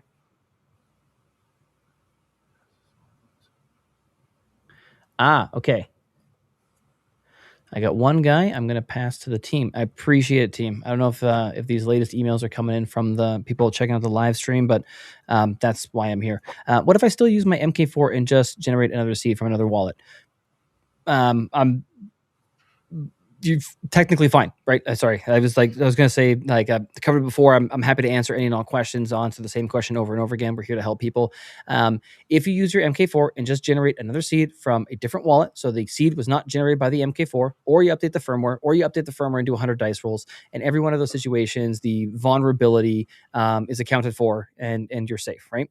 You are technically safe. I'm not comfortable personally with that right now, but you are technically safe.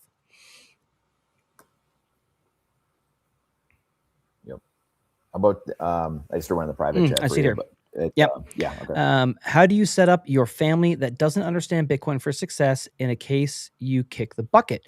Do you just verbally tell them the passphrase and tell them not to write it down anywhere? I'll go through some of my thought processes on there. So one, again, I'm always trying to balance out the risk of loss versus the risk of theft. We can make things more complex as we go forward and everybody's understanding comes up.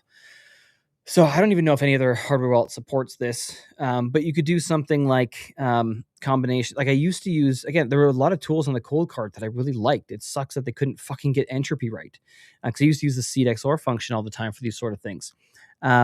So in terms of setting things up, you could clone your device and not necessarily get, like, a very simple one is I'm going to clone my device and I'm going to give it to a loved one, but I'm going to leave the pin for it in a safety deposit box that they'll get if I die, as well as in the will documents.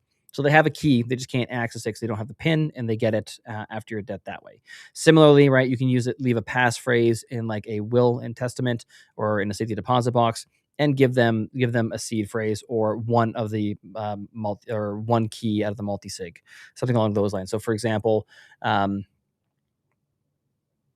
depending on it, what it comes down to. So what I'm always evaluating out is always going to be specific to the person, right?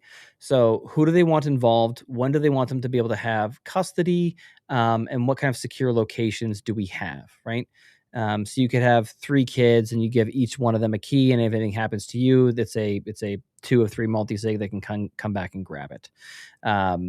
You could have a brother-in-law who's a good dude, but you're worried about it, so you leave him a clone device and leave the passphrase with your lawyer or your sister or someone else. You can get very creative, particularly. So I used to use CXOR for this, but again, I don't know if CXOR is supported by any other device. I'm not recommending COLDCARD right now, so I don't know what the hell to do necessarily do on that. But you can get creative in terms of what you leave with people, because you can leave them a clone device but not leave them a pin. You can leave them one seed or one device out of a multi-sig. You can leave them just the passphrase and the seed somewhere else, right? Like you could have your seed phrase in a safety deposit box in a tamper-proof bag, and you could have a 6-word passphrase that you left with your brother, right? And so if anything happens to you, he's got the passphrase he can recover from the safety deposit box. If the safety deposit box is blown up for some reason, they still don't have the 6-word passphrase. We can get kind of very creative in that. So what you want to think about, what you want to lay out when you're mapping these things, I get a piece of paper and draw it out. Who do you want to be involved, and when do you want them to have access? And you can start to go from there. You can look at inheritance services like Casa and Unchained and Nunchuck. Even though I know Nunchuck, I'm not sure if it was all their server keys, but at least some of their server keys were generated by the MK4, so they had similar problems with the low entropy wallet. But Nunchuck, Casa, Unchained, Anchor Watch. You can get creative if you want to learn about things like deprecating multi-sigs with things like Liana Wallet and Nunchuck, where we're using Miniscript, where basically you have a multi-sig that over time is going to deprecate into a single sig that your inheritor can get. So there's lots of ways that you can get creative. You just got to start to map out and think about who you want to have access when. I got a couple more in the chat here from Mr. Gentili. What if I still use the MK4 and generate another seed, another wallet? Got that one. You should be technically fine. Again, I am apprehensive, but that is technically totally fine. If COLDCARD has a low entropy, can we think if other wallets have the same issue, they also should be drained? So now we have no evidence to that, and we can assume no other wallets have enough entropy. The other wallets are being audited quite aggressively, and looks like everything's fine. The only thing I'm trying to think of is, so like the way that this worked is, instead of having all of the possible universe of private keys available as an option. There's actually a much smaller range. And so the private keys weren't taken from every possible private key. They were taken from only about 4 billion private keys. So the range of generation was only about 4 billion keys. And so the attackers are literally just going through and guessing and checking them all. This is hypothetical and not a statement, but like it's possible the other hardware wallets also have a limited range that the keys are actually being generated from, and there's some error there. It's just a different range, and so you wouldn't have a collision with the cold wallet's low entropy wallet.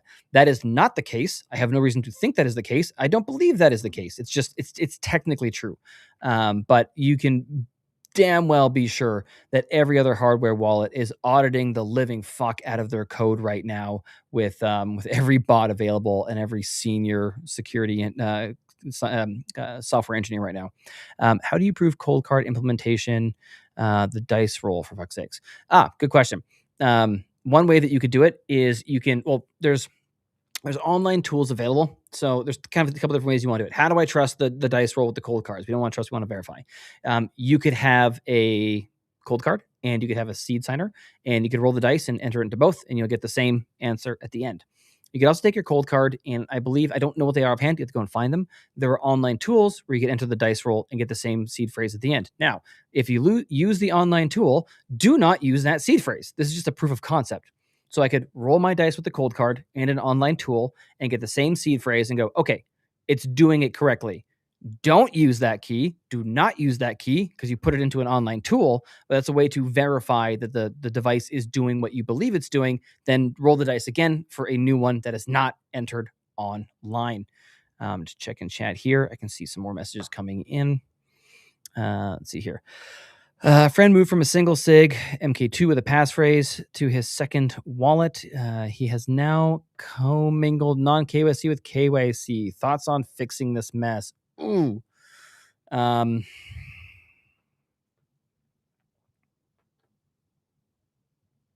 of can't. There's no way that immediately comes to mind. It's an unfortunate. Now, okay, hang on. I gotta be specific on this. If he's actually, let me just actually correct that. He's probably, let me just take a look at that message one more time. I gotta make sure I get this absolutely right. A friend moved from a single SIG MK2 with a passphrase to his second wallet. He has now commingled non-KYC with KYC. Thoughts on fixing this mess? And that was from, looks almost like Subcutaneous Dreams 4385. He's still okay, actually, if he doesn't consolidate and doesn't do anything else, assuming he must have been using a wallet that used the new address every time. So we had the KYC and the non-KYC, right? And we moved it over. The non-KYC stuff is now sitting in the KYC wallet, but it's sitting in its own address. There is no indication on chain that the addresses of that wallet, I gotta clear that alarm, the addresses of that wallet are in any way related. So before he ever spends out of that wallet and runs the risk of the KYC and the non-KYC UTXOs being mixed together, he needs to move the non-KYC UTXOs to a new wallet. There's a lot of different ways he could do that depending on like what he's using. He could create a second account for the same wallet.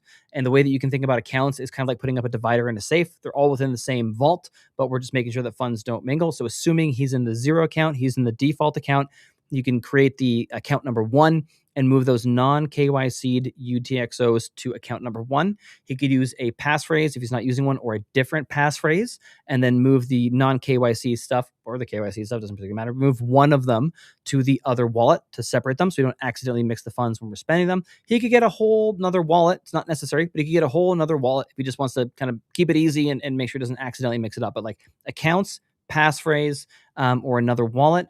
And currently, so long as he is not, after moving the non-KYC stuff in, if he hasn't already spent them and may have accidentally mixed some of the UTXOs, have him look into UTXOs if he's not familiar.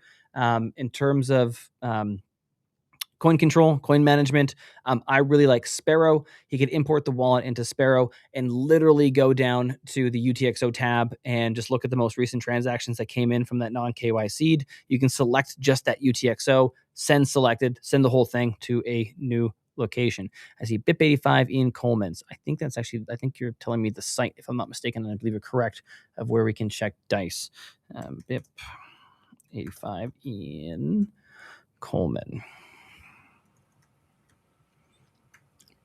What's top of mind, Brandon? What's top of mind? No, there's still a lot of good stuff in the chat here. Yellow from the Egg had just said, I have a feeling you guys are making it too complicated. And I don't know if he's talking to us or their chat or whatever, but just a thought on, he's saying you don't need multi-sig and also no passphrase. So again, for people that maybe they've been on vacation, maybe they're just coming into this obviously or whatever, maybe just a quick thought again on, multi-sig versus single sig, what's kind of happening here, the passphrase, dice rolls. Obviously we just had the question a few minutes ago of, hey, I hear single sig, this exploit, obviously with no passphrase, no dice roll, just a single. Yep. With this random number generator was the huge blunder here. Now people are questioning single sig in other wallets, right? So everyone's kind of searching for answers and looking for stuff. And like you just mentioned, obviously Foundation has come out, Blockstream, yep. A bunch of people, obviously BitKey doing it, have all said, hey, we're actively looking at this stuff. Everyone's looking at each other's stuff. Like we don't see anything. They're running it through top end models. I think Foundation has the big LLM models. I think it's them. Obviously BitKey does. So anyway, any thoughts on just that and just direction or trying not to overcomplicate it too much, having good security versus overcomplicating it? Yeah, it's honestly something that like myself and Ben and the team are going to be talking a lot about moving forward.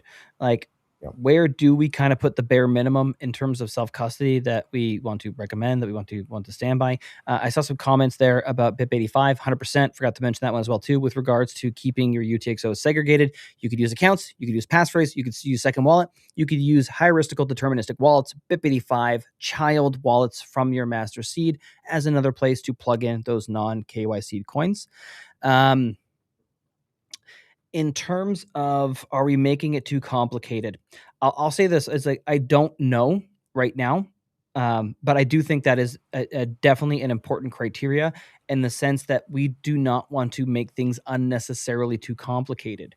If you have a truly randomly generated seed phrase, like you're in the clear. No one's hacking into that. You got 256 bits of entropy, even 128 with a 12-word phrase. You're in the clear. The problem is that we all thought that we did and we didn't. Things like it comes down to what's the value, like what's the damage by losing the wallet going to be if somebody gets it, because usually prior to all this, when I'm talking about multi-sig and when I'm talking about passphrases, what I'm thinking about is the wrench attack more than anything. It's not an entropy issue. It's not a hacking issue. I'm not worried about being hacked. I'm worried about like, okay, what are the risks associated with having a bearer instrument on my person, right? And so it's like, okay, I want to get that to a different location. Maybe I don't want to be accessible from a single location. I need to have it accessible from multiple locations. I want to have the option of having a bait or a duress wallet, and passphrases kind of double for that as well. So gonna have to think about it more. We're right to make sure that we are not overcomplicating things.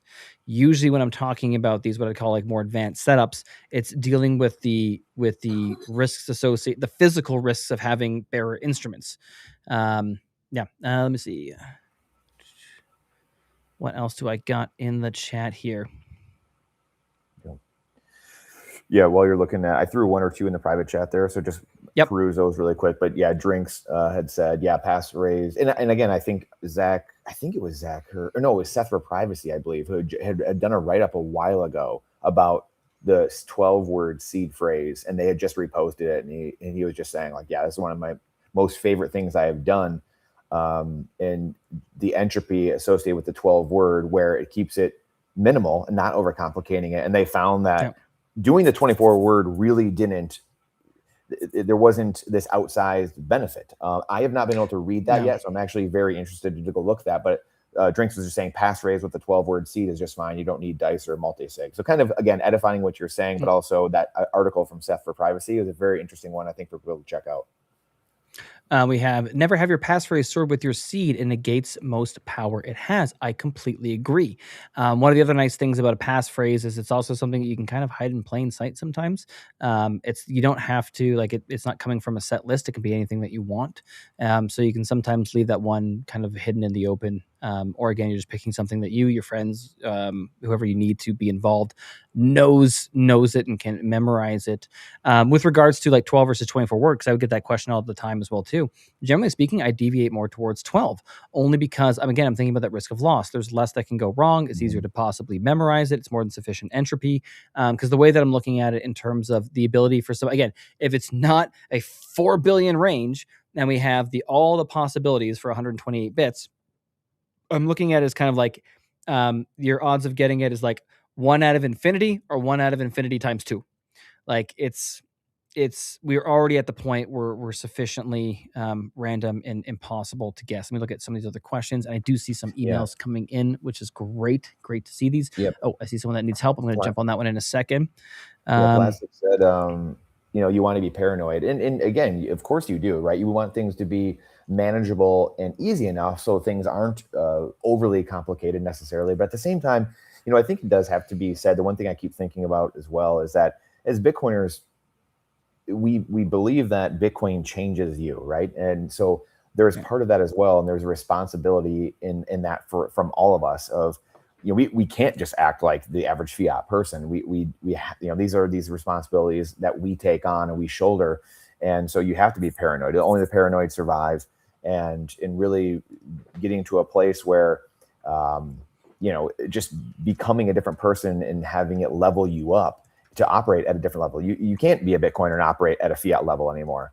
And so it's just a lesson for all of us to really to watch what we're doing and to be coherent and cognizant of those things, because I think I know it's a wake-up call for me, I guess is where I'm going with it. It's a big wake-up call for me where, I think I have things pretty good, and you just kind of start surveying and like, geez, I don't think I do. I think I can do a lot more. And we all get apathetic. We all have our own degrees of indifference or, just lackadaisicalness or whatever it might be. So I think it's a huge wake-up call. I know 100% everything is going to be much better off for it. We're all going to be much better off as Bitcoiners and wallet providers, just everything, and the way it's scrutinized.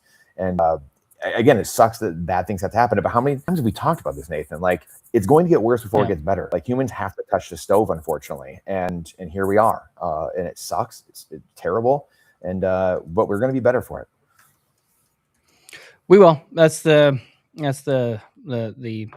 silver lining on all of this, as per usual, in the sense that the consequences of any sort of attack on Bitcoin, and this is most certainly an attack on Bitcoin, is that we see the holes in our defenses and we patch them moving forward, right? The not your keys, not your coins came out of exchanges blowing up, and there was a lot of coins lost in order for that lesson to be learned.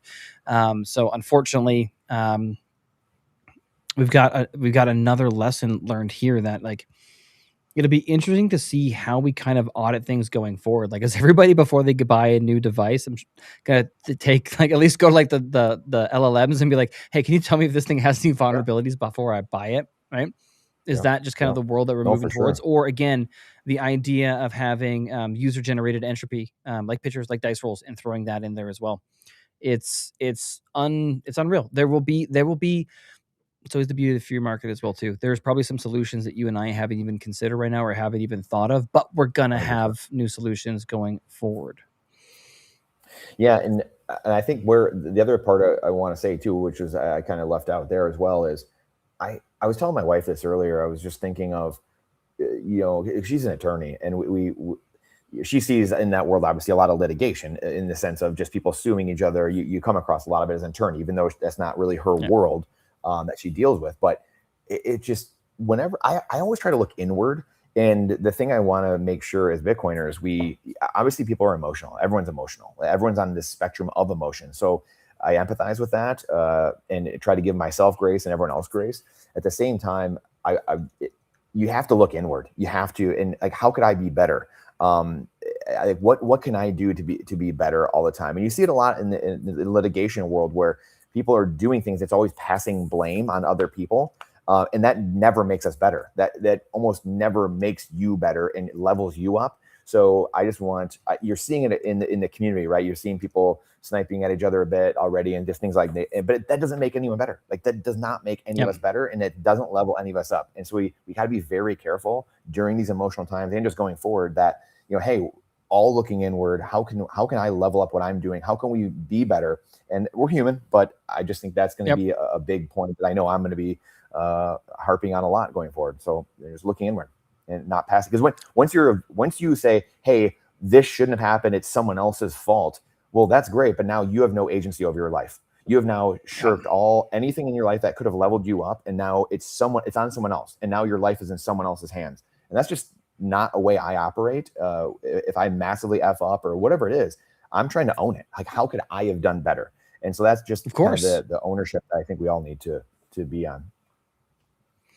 No, I completely agree. I see a great question here. What's your thoughts on privacy risks? Since if they access the wallet, technically they'd be able to track all your transaction history, balances, even after moving funds off. How would you go about it? So, one, this whole event is a fucking catastrophe for privacy because, like we had the gentleman talking earlier, you'll have people that are mixing KYC with non KYC, not managing the UTXOs, not separating them out later, or just making sure not to send them together.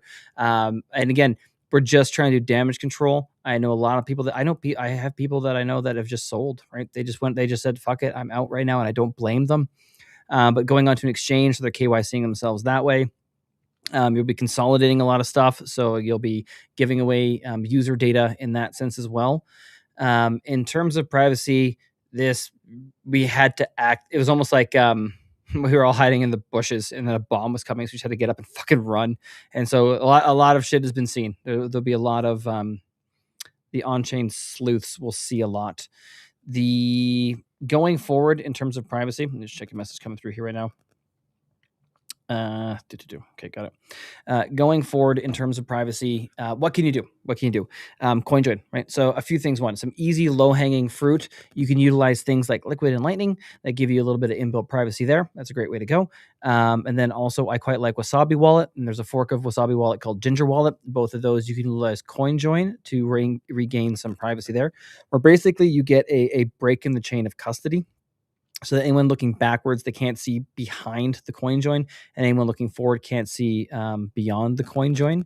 So Ashigaru, Wasabi Wallet, Ginger Wallet, these will all help you get some additional on-chain privacy back after these moves, if need be. Yeah. Brandon, anything you want to add there? Again, it's really unfortunate, but right now it's triage, man. It's life over limb. We're just trying to make sure that as few people as possible lose their Bitcoin. And I will remind the chat as well too. The reason we are hanging out tonight, I see some people tuning in from Australia. We rarely have a chance to meet. It's good to have you here. I hope you're having a lovely day. The reason we're doing this is right now I've still got members of the BTC Sessions and Bitcoin Mentor team that are actively responding to emails and jumping on calls, helping people migrate. If you or someone you know needs help migrating off of their COLDCARD, hit me up at nathan@btcmentor.io. You can hit me up on Twitter at the BTC Mentor. We're hanging out, we're chilling out, and we're just trying to answer as many questions as we can, help as many people as we can get to safety. And Brandon, I will tell you, this has been an emotional fucking roller coaster. I see coming on Wasabi. I'm just gonna get too quick.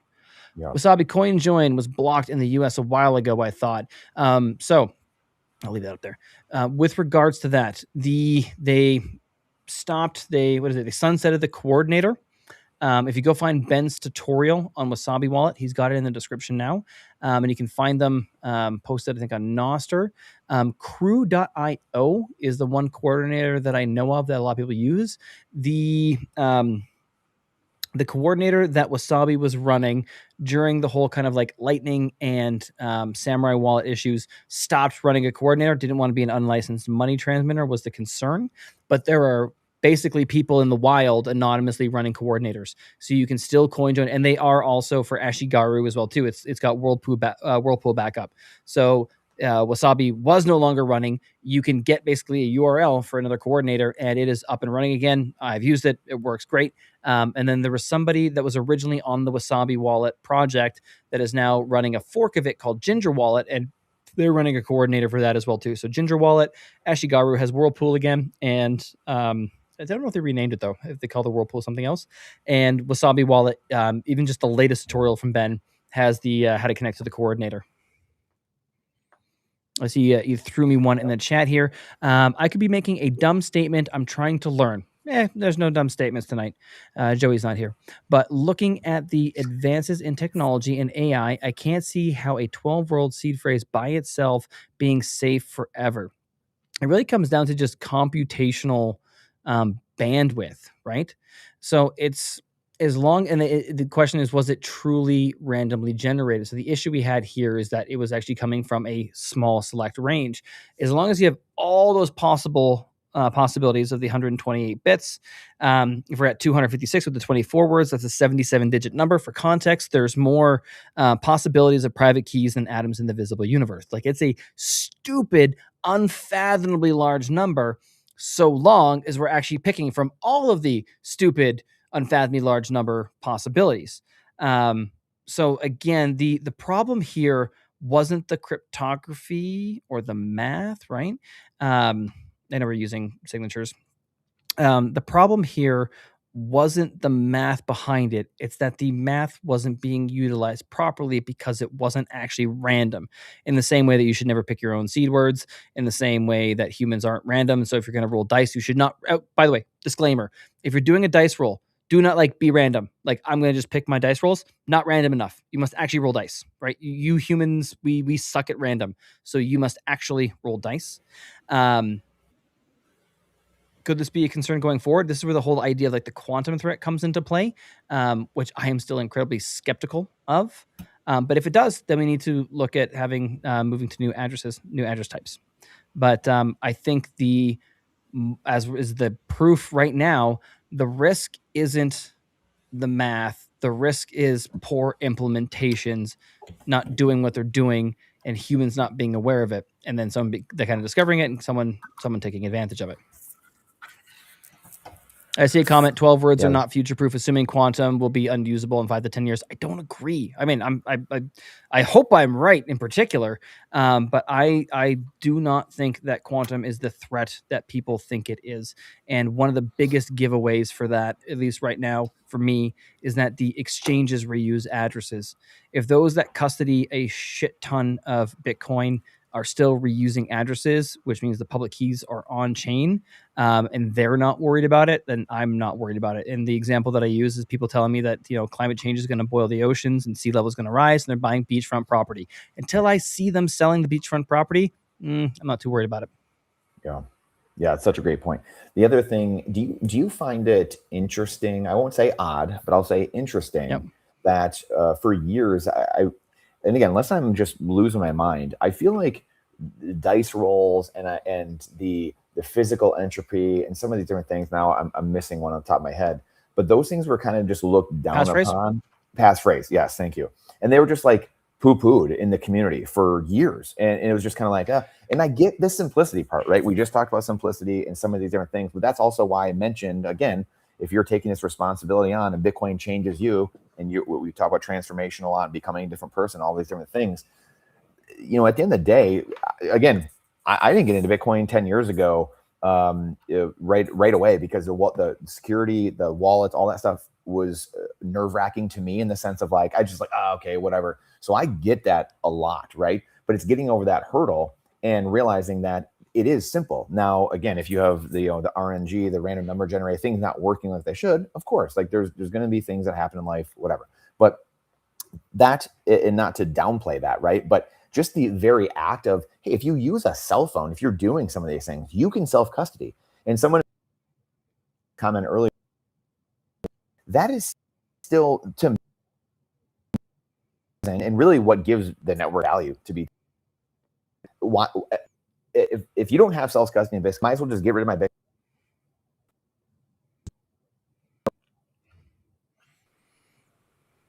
And it's a protocol outside the system. And if you have a Trojan horse, there's no one self-custodying themselves and auditing what's going on there. That doesn't work. You don't have the guys, custodying their coins and jumping out of the horse once you're inside the walls. And so that has to be remembered and understood. And I don't want to lose sight of that, because that's very important. But I guess, again, this question back to, do you find it interesting that the pass raises and the dice rolls and all that stuff was downplayed for years? Like, oh, people can't do it. They can't do this. They can't do that. And just that I just find that very interesting. I do. I almost come at it from a different angle. This reminds me of The Dark Knight Rises in some sense. I feel like it wasn't. I feel like it was quite strongly advocated for. And then I feel like success kind of made us weak. Like we all got very comfortable not using it anymore, and we were going for broad adoption, and corporations were here, and it wasn't just this small niche site. Like we talked often a lot about the culture getting diluted because it wasn't just a cypherpunk movement anymore, right? Which is very true.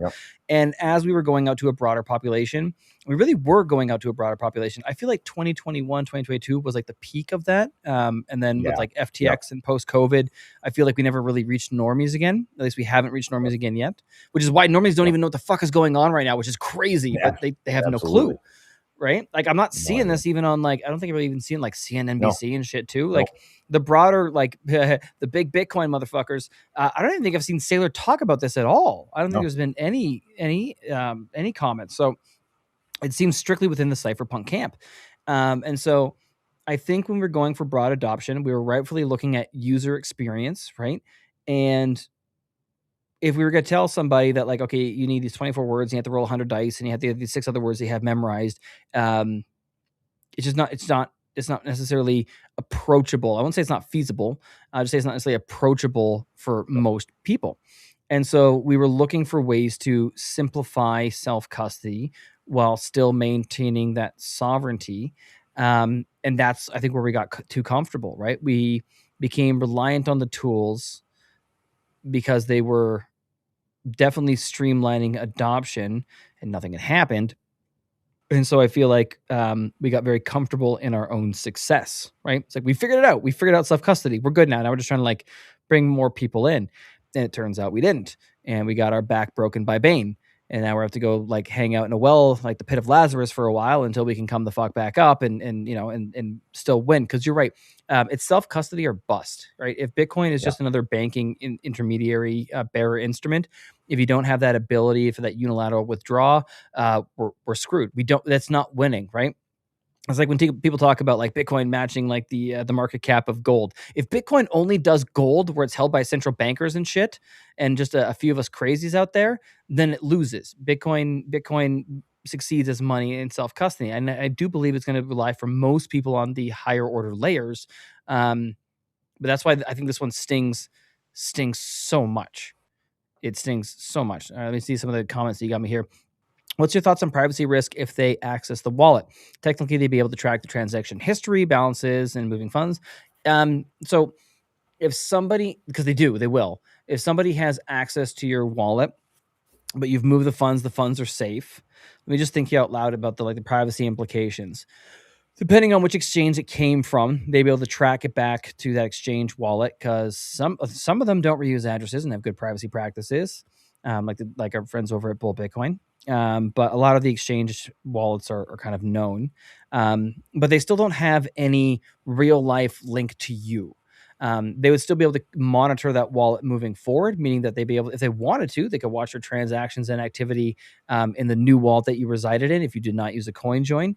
But there's no real world data that immediately comes to mind that I can think of that would be an issue. They don't have it tied to anything. So yeah, I mean, still don't want to necessarily peeking at you, so you might as well use a coin join at some point in time here. But there's no tie to you as a person. Do you have any recommendations? A cold wallet that is best for COLDCARD users. COLDCARD users are power users too, right? So I'm going to say like one. And I didn't even realize that they discontinued them, which sucks. Where the fuck is my pass? Okay. The Passport Core from Foundation devices. Quite liked it. Similar experience to the COLDCARD. No problems with that device. I haven't tried was it Passport Prime is the new one. I didn't like that it did a whole Yeah. bunch of other things, but I don't give a shit about that right now. So I want to try the newer Passport. I wish they were still making the core as well too. The old Nokia phone style there. I like that one. Um, Yeah. the issue with Jade is the virtual secure element, but again, I'm revisiting everything right now.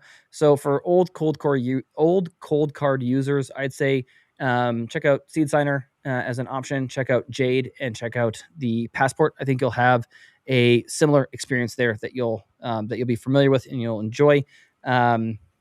I don't know about the new Passport, but the old one I don't think had ephemeral seeds, which kind of sucked. I gotta double check that. I gotta remember now. Jade I used to use all the time for like ephemeral seeds. It's just like a seed signer. So those ones are great ones to play around with. Let me see what else I got here for questions. And remember, guys, if you or anyone needs help, Nathan at btcmentor.io. The team is working around the clock to help as many people as we can get to a safe location. Is rolling dice to get numbers and then use numbers to pick 6 words from the BIP39 list to use as a passphrase. I presume the BIP39 list stays in the order as is now. Yeah, pretty much. You can look up BIP39 list and it's just 0 through 2048. Let me just think here.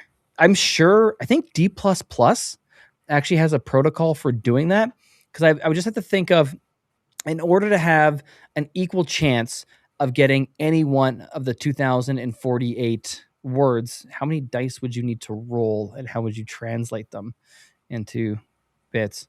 But that's definitely a possibility. In terms of like, if you just want to get 6 words from the BIP39 list, you can just open up Sparrow Wallet and just hit generate wallet and just grab the first 6 words or the last 6 words. Don't use that wallet, or you can just save it if you want to have it as like a reference point, but it's something for somebody to figure out. But you can just generate on Blue Wallet or any other wallet a new wallet and then use those words. Is it true that non-KYC BTC has a higher street value than KYC ones? If you coin join your clean BTC, you permanently taint them. It will require a lot of finesse to offload them peer-to-peer. If you coin join your clean BTC, you permanently taint them. That would require a lot of finesse to offload them peer-to-peer. I don't really understand that second part of the question. Is it true that non-KYC BT has a higher street value than KYC? Those are separate, Nathan. Okay. I messed up on that. Those are actually 2 separate statement questions. Oh, got it. Got it. Your coin join clean BTC, you permanently taint them. It will require a lot of finesse to offload them peer to peer. Now, if you coin join, I'm not worried about spending those in the future at all, because how many hops are they possibly going to look at? Like worst case scenario, you just got to hop between a couple addresses because how they know where you coin joined and who did what, or swap into Liquid BTC and then swap out, or send it on in Lightning and use atomic swaps for Lightning and get out. So not worried about coin joining and not being able to spend later. In terms of, is there higher value for non-KYC? It's not even street value. It's just non-KYC corn costs more. You can go to Hodl Hodl right now and you can look at the prices that people are posting. I had a conversation with Bob Burnett and I heard a term that I'd never heard before, which is like the ultimate of non-KYC. He called it virgin Bitcoin, where people will pay a premium for Bitcoin directly from the Coinbase. So it has no transaction history associated with it other than going from the Coinbase, from the block reward to you. And that kind of makes sense because the example that he had is that if you're like a family office and you're planning to hold this Bitcoin for like 100 years into the future, and you don't know what the regulations and what the ongoing kind of environment will be a century from now, then having a no transaction history UTXOs is of high value. So yes, people pay more for non-KYC. Lots of ways you can get non-KYC. Some ATMs in Canada currently, at least still, under $1,000 you can buy non-KYC. Trying to think of other options in other areas of the world. Again, you have things like Hodl Hodl, Bisq, RoboSax, Spike to Spike. There's some other like European ones I'm not thinking of right now. And you pay like 6%. Usually something like a 6% premium. Friends of mine will describe it as the real price of Bitcoin, and you're getting a discount for giving over your information. So it just depends on how you want to look at it. And then like the ultimate being that virgin Bitcoin you buy directly from a miner who's getting paid by the Coinbase. You guys should do a tutorial on how to make a paper wallet. Ben has. He's got, I know he's gonna be throwing up a lot more tutorials. He's actively, while in Madeira right now, working on more tutorials for you guys as quickly as possible. Yeah, he's trying to bust them out. He does have one where he goes through the process, I believe, of rolling dice and making a paper wallet, like all calculations from scratch. I prefer to buy my Bitcoin directly from the miner. If you're buying your fiat, you're showing your hand a little bit there buying that virgin Bitcoin. One right above that, Nathan. I don't think I understand Eric cards are just as vulnerable. Just talk about that in the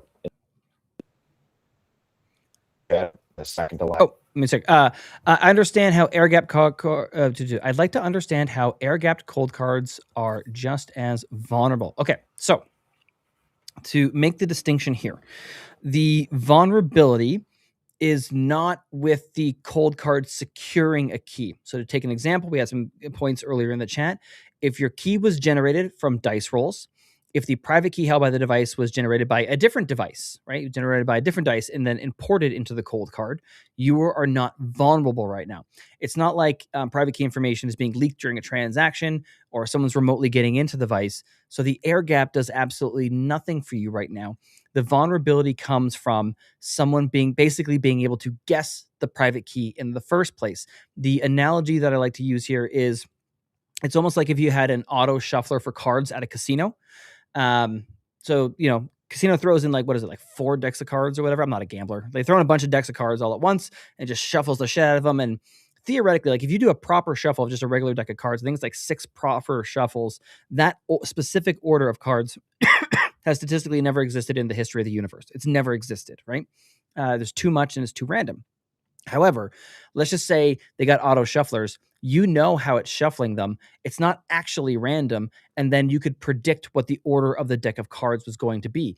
That's exactly what happened in this sort of scenario, where it should have been picking from all the infinite possibilities of private keys. It was only picking from a 4 billion subset of possible private keys. So it's not that the device for securing or signing the private key was vulnerable. It's that it was only picking a limited set of private keys, which then made it guessable by computers working very fast and very hard.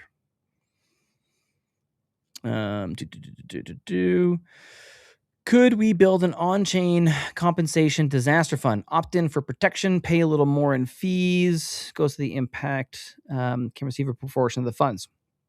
Please note that Anchor Watch, does Anchor Watch kind of do this? So Anchor Watches, those are my note to you, Nathan. Yeah. Are they doing that? Are they collecting funds? To you, No, I just don't know fully what Anchor Watch, what their full capacity is, but I know obviously there's, or I think it's Anchor Watch. I'm losing my mind now, 1:30 in the morning here. But just ensuring Bitcoin, they're talking about disaster relief, stuff like that. But I just maybe a quick thought on just some of the different services that are out there. Okay, so in terms of disaster relief options right now, Anchor Watch, you can search for Safe Harbor. They're offering multi-institutional custody for free of charge. It is still KYC'd. I'd be curious how much information is actually required for the KYC. But it's still KYC'd and just a safe place you can go in the meantime. And they're doing that for 60 days. Rob, Hamilton, and Becca have been working their ass off, along with Wicked and there's just been so many people I've seen on Spaces. I bet you they're on right now. You can just pull it up and see who's still going right now. Bitcoin self-custody. Yeah, right now I've got Gen X BTC. We got fucking Shinobi is still there. Wicked is still there. Portland HODL is still there. Portland HODL has been instrumental and phenomenal, again, with those risk of compromised multi-sig wallets. Portland HODL and Mara have given me access to Slipstream.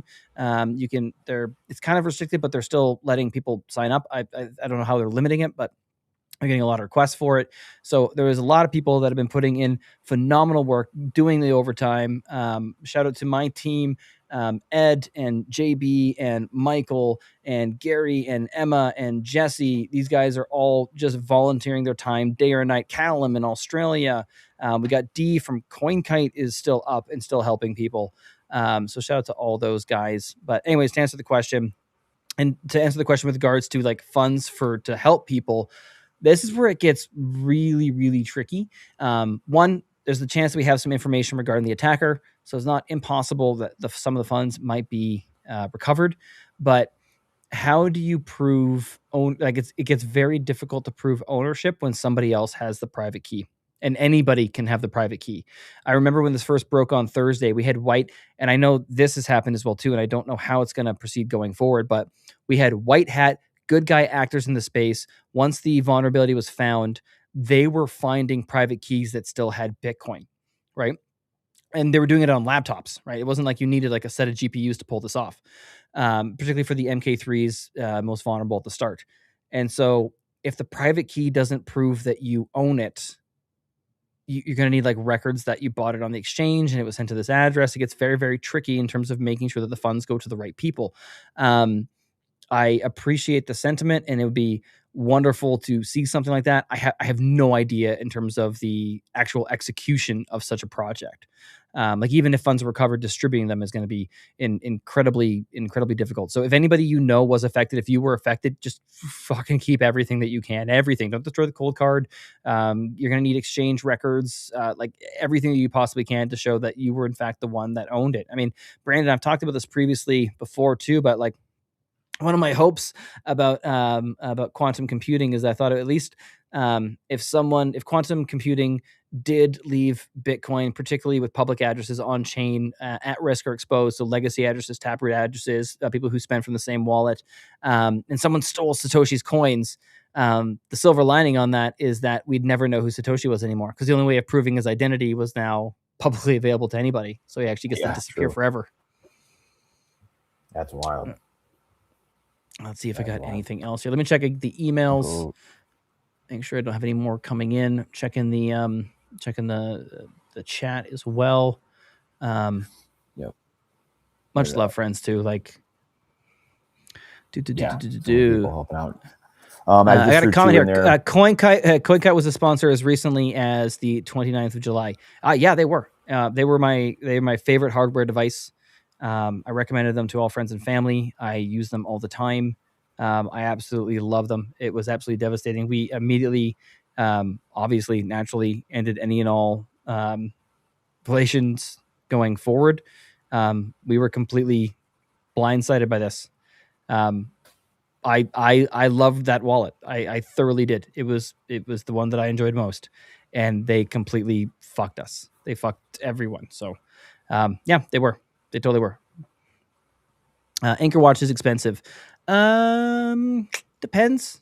I don't know. Last I looked, it was like was it 25 basis points or like 30 basis points? It wasn't that much for the insurance on top of it. That was kind of my way of looking at it. World of Rusty. Good to see you, sir. Good morning. I hope you're having a wonderful day. I haven't put up your poster from this year. I still have it beside me, actually. I just haven't put it up yet. Let's see what else we got going on here. Cards. Great art. Should I buy a cold card after this? I was just about to buy one. No. Sorry. No, I wouldn't. Not right now. Just let the dust settle. Grab something else in the meantime, or at least just sit on it for now. I wouldn't buy one. Again, technically, if you roll dice, you're in the clear. Technically, if you update the firmware, you should be in the clear.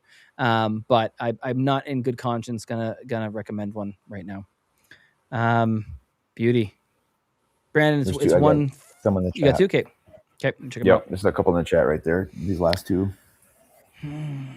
Oh, yeah. Okay. Nice, kind words there. Appreciate that. You're using the cold card queue as a signer, but rolling 100 dice for your seed. I like the queue as a signer for functionality still. I completely agree. I am not disagreeing with that sentiment at all. I'm just not comfortable with it at the moment. Again, we're still in the middle. Like, this is still actively going on. But Uncle Jimmy 360, you're correct. You are not wrong. Happy ways. I rolled dice on my MK4. However, I'm wondering, should I transfer? I just don't want to screw my privacy with combining UTXOs. Okay, so with regards to that, rolled dice on my MK4. How many dice rolls? That's going to be a question coming up right now. Do you maybe want to at least move to a wallet with a passphrase? Just add a passphrase on top, and you can go to that. And in terms of don't want to screw up my privacy with combining UTXOs, move them over one at a time. Easy enough to do in Sparrow. I don't think I have any funds loaded up in a wallet right now I can demo. I'll just pull this one up on screen so you can just see. Share, window, Sparrow. I don't have anything loaded in this demo wallet right now, but if you load your wallet up into Sparrow, export in there if you don't have it already. If you go to UTXOs down here, you'll see the individual UTXOs. You can just select one, send selected, you send the whole thing, send that to a new address from a passphrase wallet, from a new wallet, whatever it might be. But you can move those UTXOs over one at a time. And you don't, if you really want to be paranoid about privacy, you don't necessarily want to send them all at the same time because that might hint that they might be related. You can just take your time if you're in a secure spot right now and just move those UTXOs over to a new location. A couple more in the chat here. I've got yeah, a bunch on the second to last one. We've got a handful on the 12 versus 24 words. Yeah, it's not like the 24, in my opinion, is not really that much more secure. You can kind of debate one way or the other. It's technically more entropy, but again, I'm looking at it as if things are being generated correctly, like infinity versus infinity times 2. Like 128 bits of entropy is sufficient. So it's not necessary, but it is more with 24. So what's a good option then now for cold wallet? Seed signer, but I think seed signer is not that simple or convenient. I agree. There's a lot more of a learning curve to it. So I would suggest you check out seed signer, Passport, Jade, Trezor, all good options there. Again, haven't played with one, but I see good things about Bitbox. I think Walker's got one. I'm confused about the term migration you were using. Are you sending to a new wallet with a new seed? When you say dice roll, do all hardware wallets allow you to enter your own dice rolls? So when I say migration, that's exactly it. I'm saying you have to move these funds, you have to migrate these funds off the COLDCARD to a new wallet that has a new private key, new seed phrase. When I say dice rolls, we can generate our own entropy by actually using a physical input like the dice. We're physically rolling the dice and then we're entering the numbers. Do all hardware wallets support this? No, I imagine more will going forward. You've got the COLDCARD, the seed signer, and I think the key store. And then someone else mentioned that the Bitbox 02, I believe, supports it as well. Why isn't there a tutorial to generate seed entropy from poker cards? That's a good question. It's another option that you can do, is you can use playing cards to generate entropy. Just don't have one yet, I suppose. We'll have to add it to the list. So even if you got the COLDCARD to generate a seed, then added an additional 100 dice rolls, you should be fine, right? That accounts for the entire entropy. We should be fine. How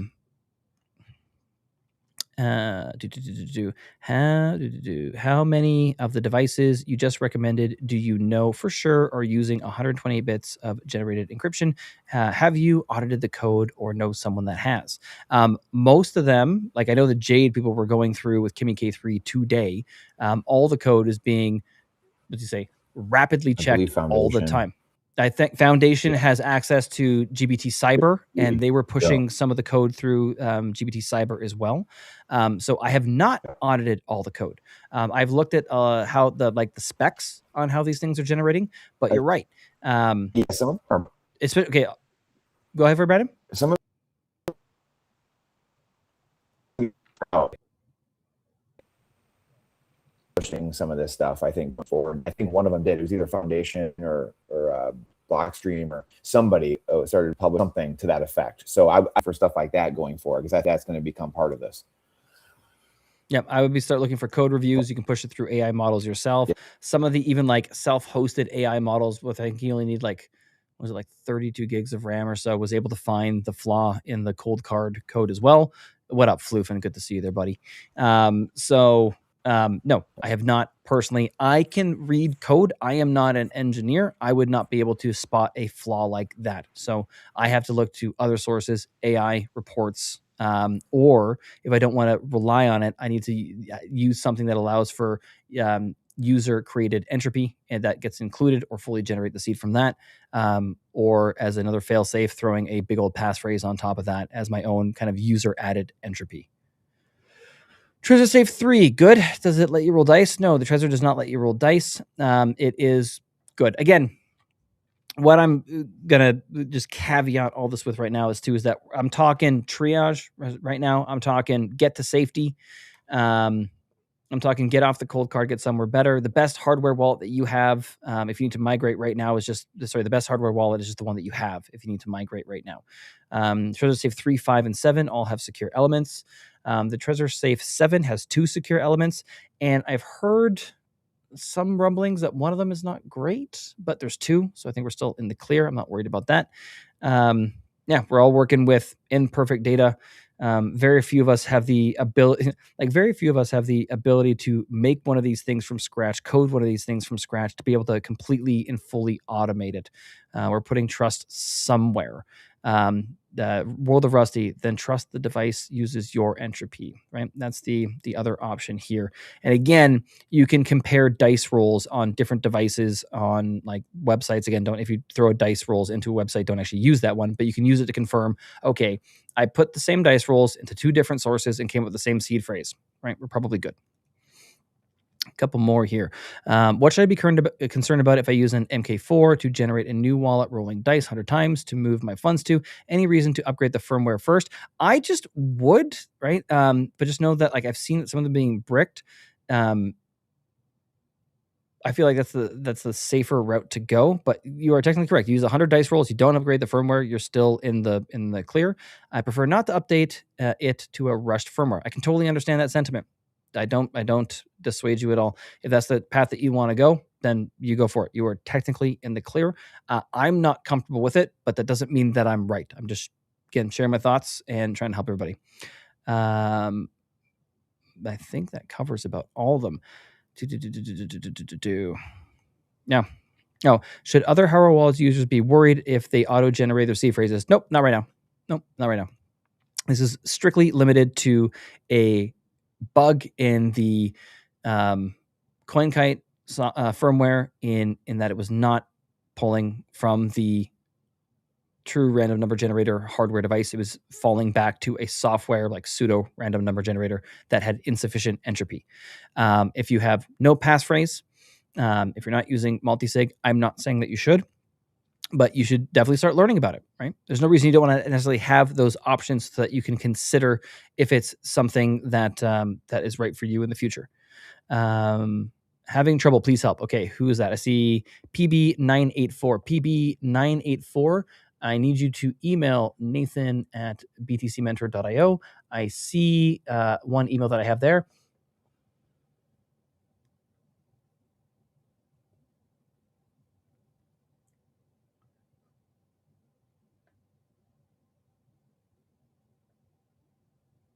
I'm literally reading an email, guys. Sorry. I can't. Okay, I see your message right there. I'm going to send you, which basically my copy and paste reply, just so I can pull in the team. The team is going to get to you right away. If they don't get to you right away, Brandon and I are going to hop down the stream from a second because I have to go and I'll just share with you guys. We're hanging out late night. I literally have to go and take one of my kids out of bed and take him to the bathroom and then put him back to bed. So I got to do that in a second. Brandon would know. Brandon's got a whole bunch of kids. Yep. Yeah, it's that time of night. Yep. And otherwise I'm doing sheets in the morning. Yep. So I see you. I believe I have your email here.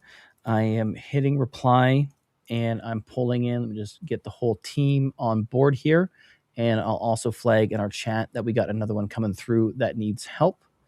And if they're busy helping people right now, I will personally get to you this evening. Boom. Sending, letting them know. Another one from the live stream coming in. Let me double check those messages as well too. Let me make sure I'm not missing. Nope, nothing on Twitter. Going back and checking my emails. And I see you sent me two. Yep, okay. So we should be good. We will get you hooked up and taken care of right away. Which that's fucking great. That's why we're here. I'm very, very happy to report for anyone chilling out with me and Brandon right now. I have had emails coming in. We have been linking them up with the team. Actually, I saw something here. I'll share with you guys. I have reporting, and this was 3 minutes ago from Michael Sutherland on our team. Just saved some sats. This lady thought they were lost. Feels good. This is working, guys. This is why we're here right now. This is what we have to do. Amazing. Let's see what else I got here in terms of. So I just sent you. Should I be okay if I have a queue and roll dice? Anything north of 99 dice is great. So Yep. question mark. So okay. Technically, again, we're like, I don't want to go with like the minimum allowable amount. If anything north of 50, you're technically fine. That's 128. So, yes, you roll dice, you should be fine. Would I consider maybe upgrading the firmware, rolling dice again, maybe adding a passphrase and moving to that if you're going to stay on the cold card? I would consider it. I would not rush to do it. I would practice. I'd do some practice transactions. I'd make sure I got everything backed up, that I understand what I'm doing, that I'm feeling comfortable. But Dr. Leftfort, 1596, man, you were born a long time ago. You're technically fine. If the information you tell me is there, you are technically fine. After the top BTC cold wallet got hacked, what BTC self storage would you recommend? Anything that allows for your own entropy to generate seed phrase and passphrase. Yeah, passphrase in particular, seed phrase with your dice rolls is great to go. Again, recommendations I'm just making right now would be Jade, Trezor, Passport, Seed Signer, and Bitbox02. I'm hearing good things about, but I have not played with one personally yet. Do you need to run your own node to do a multisig? No, you did not. Funny enough, I get that question all the time too. Like, do you need to run a node? Not gonna necessarily be a popular answer. The answer to the question is, do you need to run your own node? Is no, you do not. Would I like everybody to? Yes, I would. Do I think you should? And I think you should maybe move towards that, having as a learning objective. I do think you should. If you run your own node, you're validating your own transactions, you're relaying your own transactions, which means that nobody could technically give you false information or stop you from being able to broadcast. You're verifying for yourself. We also have some interesting soft fork situations coming up still in the future. So I think it is important. I don't want people to think that you cannot own Bitcoin in self custody if you're not running your own node. Like if you're using like Blue Wallet or Bull Wallet or Nunchuck, you're using their node, right? If you're using without connecting it to your own. So most people will probably not run their own node. You do not need to run your own node to have a multi-sig wallet. I think running your own node is a good thing and a good pursuit. Would you recommend pre-assembled seed signer from the official source creator? I have no problem with that. No issues there. If you want to do build one on your own, it's at least a nice, fun weekend project. How would the hacker know they are just attacking cold card wallets? Good question from Zenkid. The flaw was specifically in the firmware of the cold card wallet. So they would have found the flaw in the code, which led them to be able to narrow down a small range in which seed phrases would exist. And then they are guessing and checking all of those seed phrases. So basically, they knew the only possible seed phrase outcomes were 1 of 4 billion for the MK3. And so they're just going through the 1 through 4 billion and just checking it out. When rolling multiple dice at once, how do you choose the order to write the dice down? Is it simple, better just to roll one dice, eliminate that issue? That's a good question. One dice eliminates that. 100 dice also kind of eliminates that. What I do personally, and I'm trying to think, it probably is fine, is I just try to be consistent. So when I am personally rolling dice, I will use like a cup and I'll put them on the table and I use the cup to like put them into a line. So like I just kind of like sweep it and put them into a line and then I just go down the line so that I'm not allowing my own bias to come in and pick them out. So I organize them in such a way that I can then just grab one at a time. But even like it's so random at that point that you're probably fine kind of regardless. But that's how I do it. I put them into a line. I just kind of use my cup to push them into a line, and then I go down the line, and I drop them in the other cup, so I'm not counting things twice. Especially for closed source stuff, how are you going to know this won't happen to other hardware wallets? You won't, right? This is the problem with introducing some trust.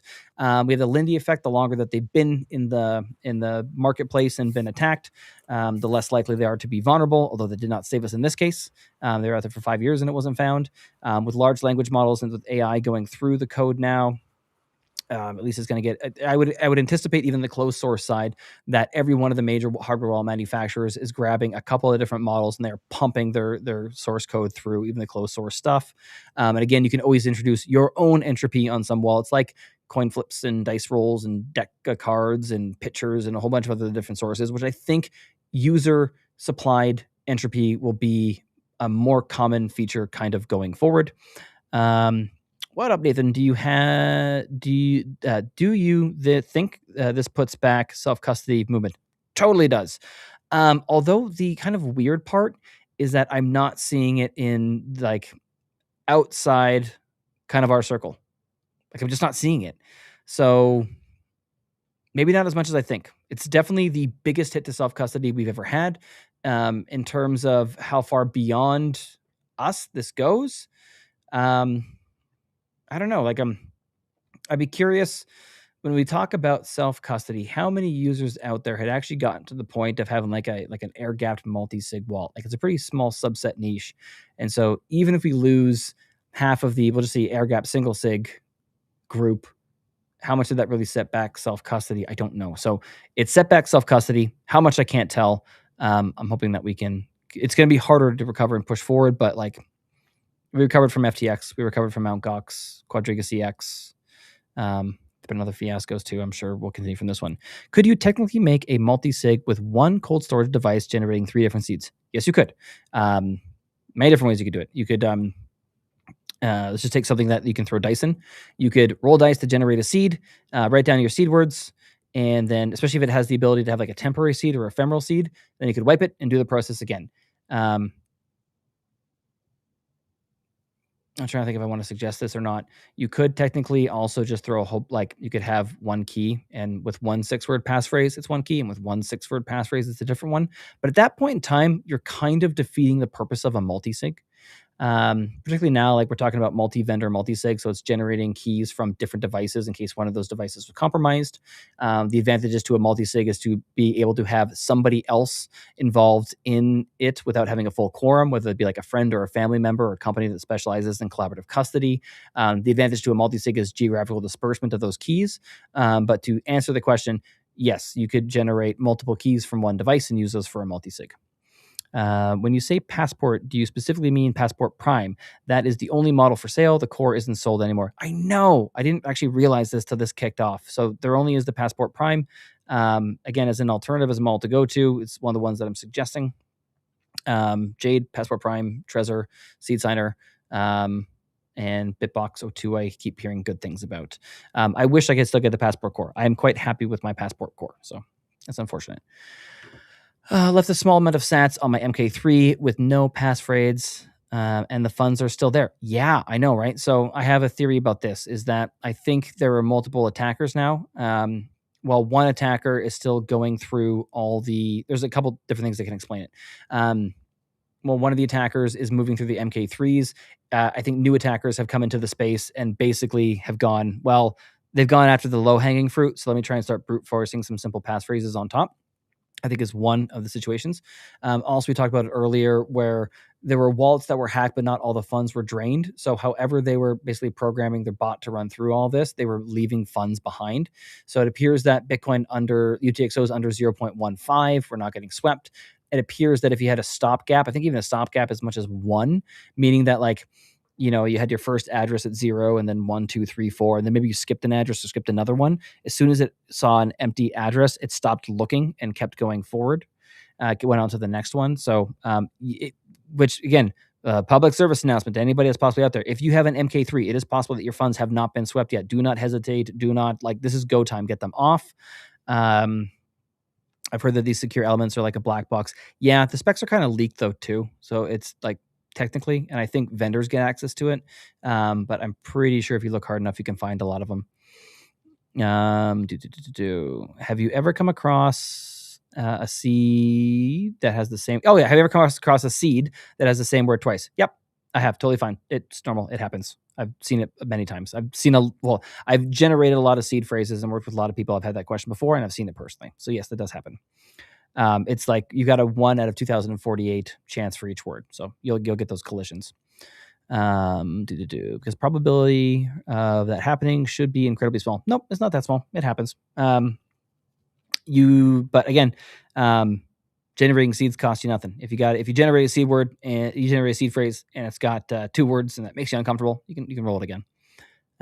So multi-vendor, multi-sig is safe as long as the spending quorum is not predominantly cold cards. You are correct. Yeah.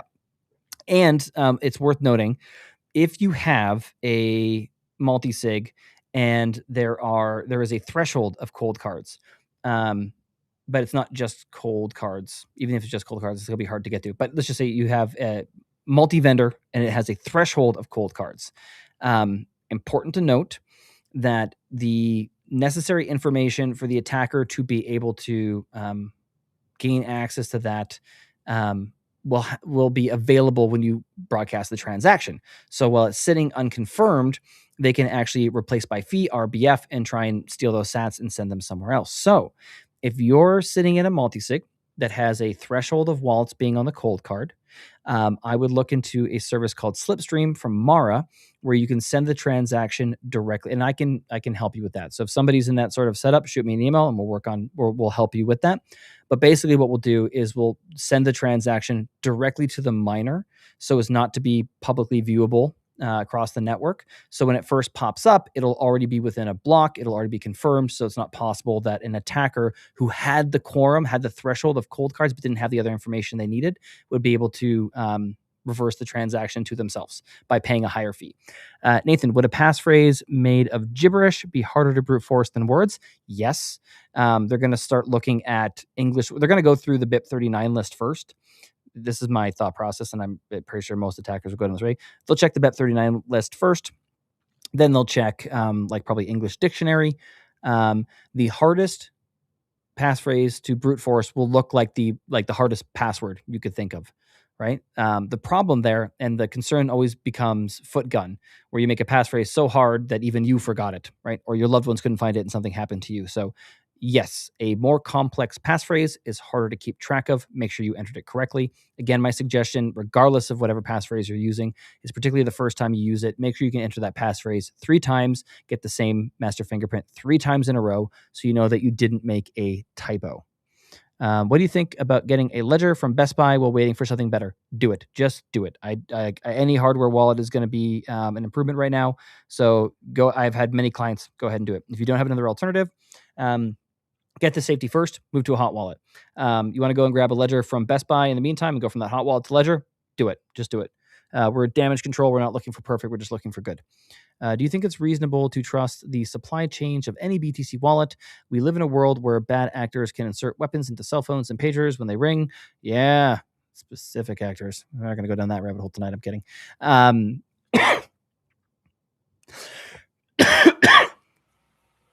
No matter what you do, there's risk. There's always some trust, right? It's like how far down, even like in the computer architecture, are you going? You're looking at the code, but are you looking at the compiler? Are you looking at the architecture language? Are you checking the binary, right? It's like an infinite regression of trust. At some point in time, you have to make a decision with the best information that you possibly have. Again, if you're worried about this trade-offs, if you're worried about a supply chain attack on a hardware wallet, then do a multi-vendor multi-sig, because then they have to attack 3 different supply chains or 5 different supply chains if you want to get crazy with it, right? So if that's the threat vector that you are most concerned about, then you need a multi-vendor multi-sig. I think I'm caught up, Brandon. How are we doing? Let me check my emails. Yeah, we are caught up. Oh, I got another one. Yeah. Ooh, someone from the chat is sharing us some information. Came up on live stream a few times and weren't sure how to roll dice for it. So this is why we work as a team, friends. I got this here. I'll pull it up and I'll read it off here. I would laugh my ass off if I just got rickrolled, but I didn't. Let me share what I got with you right now. So one beautiful, kind soul on the stream. Someone asked about generating a passphrase using dice rolls. And I have a brief guide here. I'm going to pull this up and read up. So friend in chat, if you can post the link to the chat, that would be great. I just have the PDF here. Guide for passphrase only, not seed phrase, for hardware wallets that can generate a seed phrase from dice rolls. But this is a specific process. Diceware list. Diceware is a long-standing method of generating strong passphrase from dice. It uses a list of 7,776 words. Each word is selected by rolling 5 6-sided dice. Okay, so there you go. Dice list is one way to do it. The number 776, 7,776 comes from the number of possible 5 dice outcomes, 6 to the power of 5. Each Diceware word adds about 12.9 bits of entropy. 6 to 8 word passphrase from a Diceware list is generally strong choice. 7 words is around 90 bits of entropy. Great way to do it. BIP39 style list. BIP39 list is a different from Diceware. It contains the 2048 words, which means that each word represents exactly 11 bits of entropy, which is 2 to the power of 11. The simplest, fair way to use the 2048 word list is use dice to generate 11-bit binary number, convert the binary number into a decimal number, and use that number to select word from the 2048 list. So friend in chat. So we have Diceware versus BIP39. Diceware uses larger word lists, so each word contributes more entropy. Diceware word contributes about 12.9 versus the 11 bits. And your goal is 80 bits of entropy with the passphrase alone. 7 Diceware words is plenty. 8 BIP39 style words gives you about 88 bits of entropy. Thank you, friend, on live stream for sharing that with us. I'll go through this super quick. Why not? We're here to learn. Assign one die outcome to 0 and another die outcome to... Okay, so for the dice one, we're basically doing binary. You got to do the binary to generate it and then to convert it into a decimal. And roll the dice 11 times to build an 11-bit number. Convert that binary number into a decimal. So you do odds and evens on a dice. Roll the dice 11 times. Convert that binary number into a decimal. Binary to decimal tutorial can help you do that. I'm sure there's calculators that you can easily find. Starting from the rightmost bit and double each value. Yeah, if you want to count in binary, 1, 2, 4, 8, 16, 32, 64, 128. I haven't had to count in binary since I was in computer science. I was never very fast at it. Your result will be a number from 0 to 2047. Since the BIP39 list starts with 1, then add +1 to whatever number you get. That number corresponds to the unique word from the BIP39 list. Thank you, livestream friend, for sharing that information. So Diceware, and then treating the dice like binary to generate a decimal by rolling it 11 times to get your BIP39 word list. You guys are fucking awesome. Thank you for helping your friends out there. Much appreciated. I'm going to have to go wake up my kid in a second, so I'll keep pushing for a second here. Should I use a passphrase on top of the individual seed phrase, or does adding a passphrase create too much operational complexity, increasing the risk of the user error loss? That is the legitimate concern. That is a legitimate concern. It's worth learning about, practicing, and planning for. Do not rush. This is so weird. Normally, I would say in Bitcoin, do not rush. We're never in a rush. There's no need to panic. Unless you're on a cold card right now, then you are in a rush. This actually is like DEFCON 5. You are in a rush. If you're on an MK3, time is fucking ticking. Would you recommend a 2 of 2 multisig? Generally, no, because you have no redundancy there. I'd rather you do a single sig with a very strong passphrase, which is in kind of a ways a 2 of 2 multisig, but then it does not require having the descriptor file. I guess you still kind of need both anyways. With a multisig, you have to have you either have to have, I'll take the 3 of 5 example because I think that one illustrates it kind of best. Let's just say I have a 3 of 5 multisig. So my options are I need to have 3 out of the 5 keys and the descriptor file in order to, or the BSMS, the Bitcoin Secure Multisig Setup, I think that's what it stands for, file, in order to send a transaction. So if I have a 3 out of 5 and I have 4 keys and I have the descriptor file, I'm good. If I have 3 keys and I have the descriptor file, and I'm good. If I have a 3 of 5 multisig and I do not have that descriptor file, I'm screwed. If I have a 3 of 5 multisig, and I only have 3 keys and I don't have the descriptor file, I'm screwed. If I have a 3 out of 5 multisig and I have 4 of the keys and I don't have the descriptor file, I'm screwed. The only way to recreate the descriptor file is to have all 5 of the keys. So you could have a minimum of 3 keys in that example with the descriptor file, or you need all 5 keys. So there's more to keep track of. Why is Ledger is not a good choice? They have 600 employees and a white hat hacker working for them. So there's a bit of history in terms there. So I'll tell you my experience. Again, they're a better option than COLDCARD or nothing right now. So with Ledger, we have the closed source thing is one. So, and the way that I always kind of refer to that is that when I'm reading like redacted documents, generally the stuff under the black line is what we really kind of need to see. But again, in the age of AI, you have to think about that a little bit more. Number 2, so I'm usually looking for open source has a screen secure element. Open source viewable has a screen secure element. Air gap transactions, Bitcoin only, and reputable company. So with Ledger, I have to plug it in. I don't like that the computer can make requests of it. It's not open source or source viewable to the extent that I would like. It has multi-coin support. I want Bitcoin only. And the reason I want multi-coin support or Bitcoin only is the more that the wallet does, the larger the software footprint, the more surface area for attack. Again, didn't matter in this particular circumstances, but again, just working through the, or at least previous heuristics and things to think about. Additionally, in particular with Ledger, they've lost their customer data, I think like 3 times that I'm aware of. And I always kind of attribute that to like when you're trying to be the wallet for everybody, you're directing manpower to things other than security, right? You're directing it to onboarding the latest shitcoin. So the customer data breaches, I can't do it air gapped. I have to use Ledger Live to initialize it and get the firmware. Can't audit the code. And not with the newer ones like the Ledger Flex and stuff as well, or Stacks as well, but on the Ledger Nano, I think it was the Ledger Nano X in particular. But on the older ledgers, I had many customers and clients that I worked with, proteges, where the screen burnt out, and that became a huge pain in the ass because we're trying to enter the PIN and we can't actually see the numbers clearly. So those are my issues with Ledger. I would take Trezor over Ledger, but anything is better than nothing right now. Is it possible to generate seed with dice rolls without using a computer? Yeah, you can do it by hand. Ben does it all on paper. Fiat. Probably not a good idea to buy a used hardware wallet. Make sure it's brand new out of the box. I completely agree. Generally speaking, I recommend people go directly to the supplier, the manufacturer.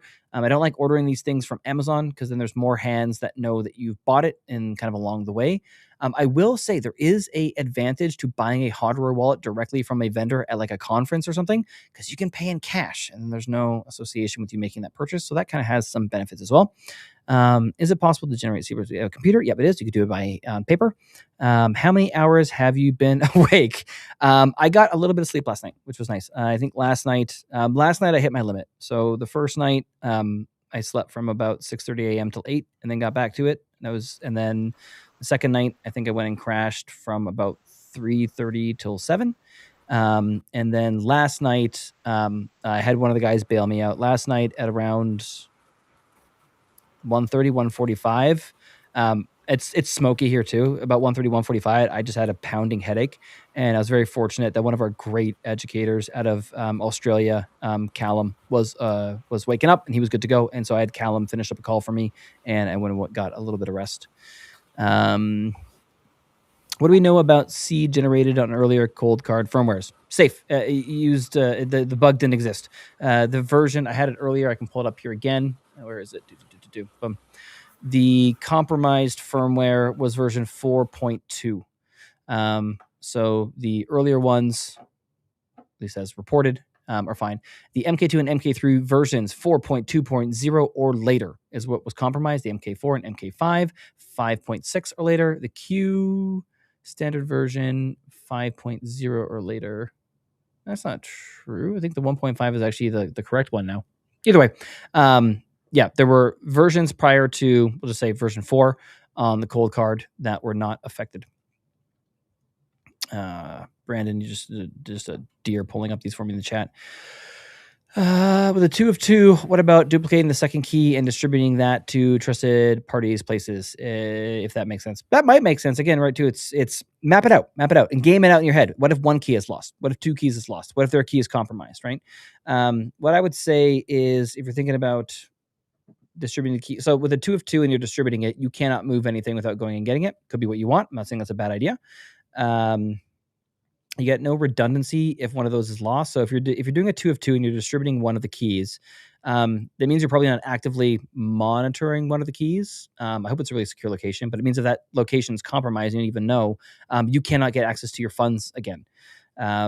So I might do something like, I'd rather do a 2 of 3 with some inbuilt redundancy, and I may have one key at one location, one key maybe like a safety deposit box, and one key at another location, another party that we trust, so that if any one is compromised, you're still in the clear, and keep a copy of the descriptor with all of them, which, by the way, you can pull up like your descriptor and print it off as a PDF and just tuck that in there, or throw it on an SD card and save it, or put it on like your Proton drive. If anyone gets your descriptor file, it's a privacy leak, so they'll be able to watch and monitor your wallet, but it's not a security direct concern. It's a privacy concern. But again, if you don't have the full quorum and you lose the descriptor, it means you can't move the funds. Question is for the temporary safe while waiting on a new hardware device, making seed with Blue Wallet and putting it in my queue. There's kind of no point. You can, but you already generated it on the phone, right? So it's already kind of a hot wallet. It's already on a general purpose computing device. You generate it on Blue Wallet, but that totally works. That would be valid. The problem with the queue, with the MK4, the MK5, the MK3 was the seed generation. So if the seed came from somewhere else, you're in the clear. I understand Ledger has history, but the standard of hardware security has now made history. COLDCARD is no. So is it really that bad to use while one gets? No. Yeah. So don't get me wrong. Use the ledger. Go ahead. Use the ledger. Get a ledger. One of the frustrating things about Ledger too is that they really do have good hardware security. It's just kind of some of the other practices that were not optimal, but 100% their funds were not lost. Their entropy is good. So don't let me dissuade you. I would steer more towards different options, but it's 100% better. And please go and do that. What are your thoughts on creating 3 separate seeds on the seed center for a 2 or 3 multi-sig setup when using Sparrow and Nunchuck? Yep, totally fine. Totally fine. Just make sure you keep those seeds backed up on metal or something if you're using seed center and you got them safe. You could load them into the COLDCARD too. But again, I'm kind of steering clear of that, but that's a totally viable option. Can you do single sig with 12 words and then 12-word passphrase distributed? Trusted people. They won't be able to do anything without your original key. Yep, let me just think about some problems with that. So first and foremost, if I was going to use 12 words as the passphrase on top of it, you might as well use a valid seed phrase and then load some bait money into it so you ever know if it's compromised. This gives you a little bit of early detection.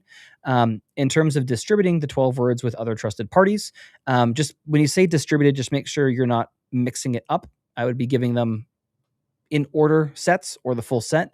Because again, if you came to me with 12 words, but you didn't know the right order, I can't brute force that. I'm not sure if it's like enough power and GPUs, you might be able to, but you're looking at 2048 to the power of 12.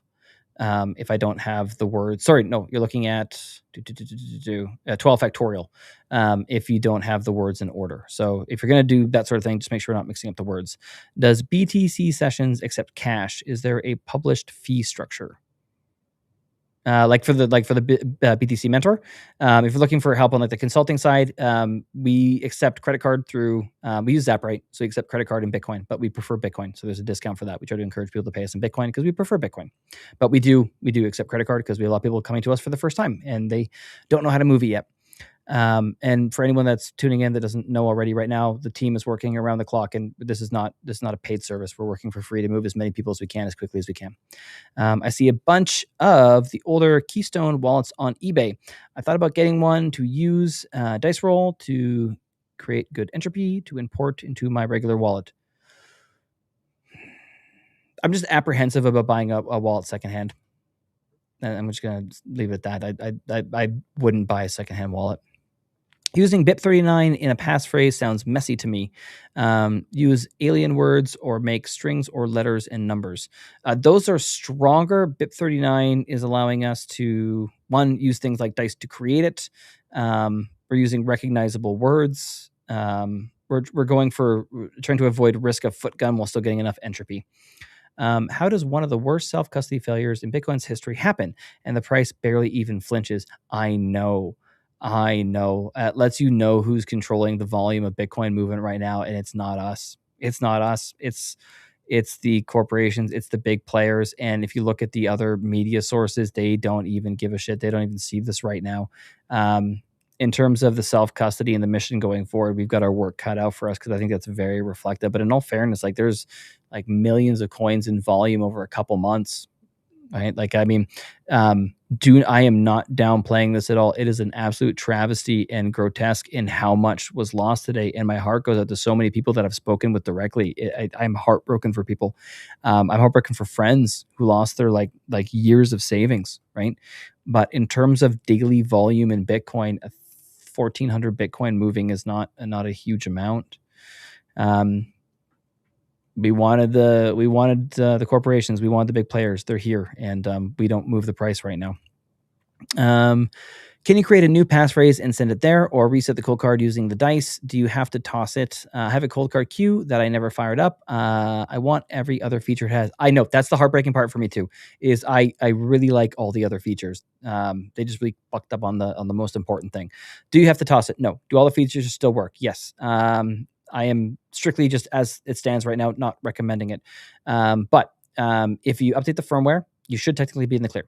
If you roll 100 dice, you should be in the clear, right? That's totally fine. That's totally true. The problem was with the seed generation. So macro Bitcoin, to answer your specific question, roll 100 dice, you're technically in the clear. I'm just not comfortable with it right now. I think for obvious reasons, but that is the technical truth. So what I'm saying is an emotional answer versus the technical logical one.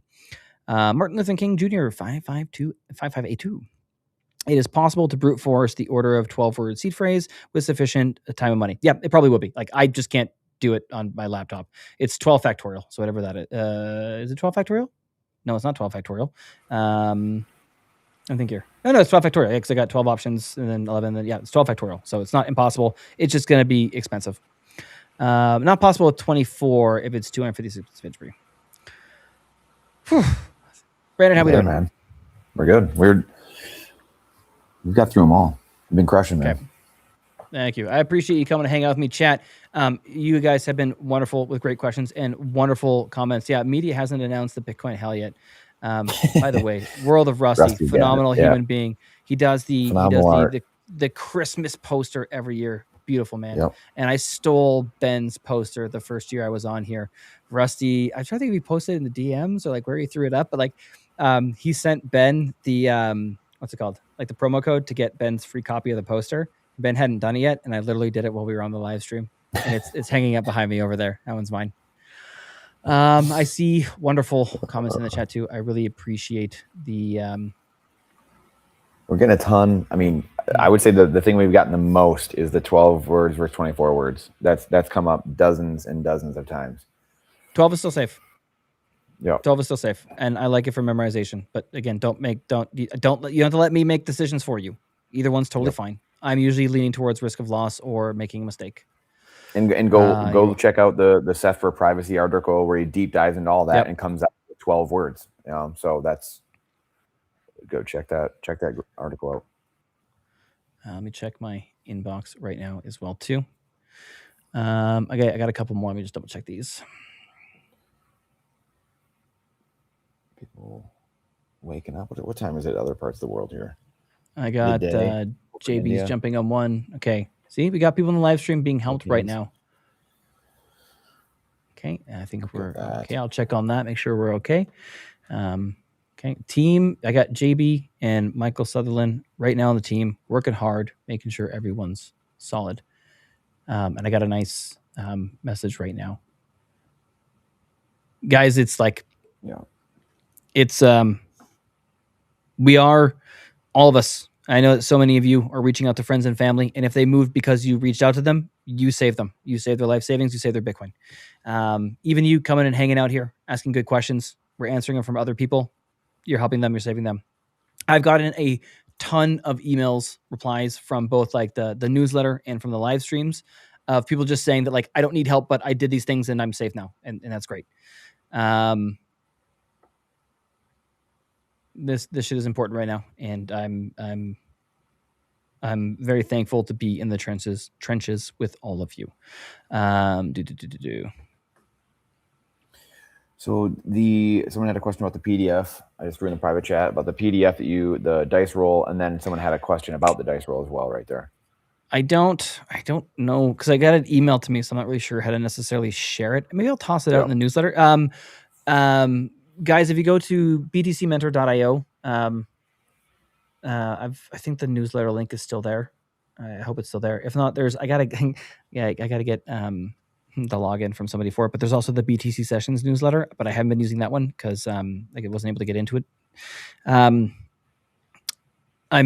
blasting out some updates. Maybe I'll throw that PDF that I have from the kind person in the chat on the email outlet. But let me just go back to it. It was dice words. Let me just pull the exact one. I'll throw up the website here so I can see it. Generate dice. Again, kind human being in the chat. If you're still there, if there's a spot that people can get the PDF, please do let me know. I think it was Diceware. Yep, Diceware. Let me see if I find the list. Diceware. Diceware.dmat.org. Let's try that one. I think this is the site. I'm just trying to see if I can enter Diceware password generator. Roll dice. Okay, that's letting me. I want to roll my own dice. That's doing it. Oh, that's an interesting where. Okay, so I just searched for diceware and I found diceware.dmuth.org. Not sure if that's the correct site. It's kind of talking about the same things, but I was trying to look for where I could input dice. You just double check that PDF and see if he's got it there somewhere, and I just missed it.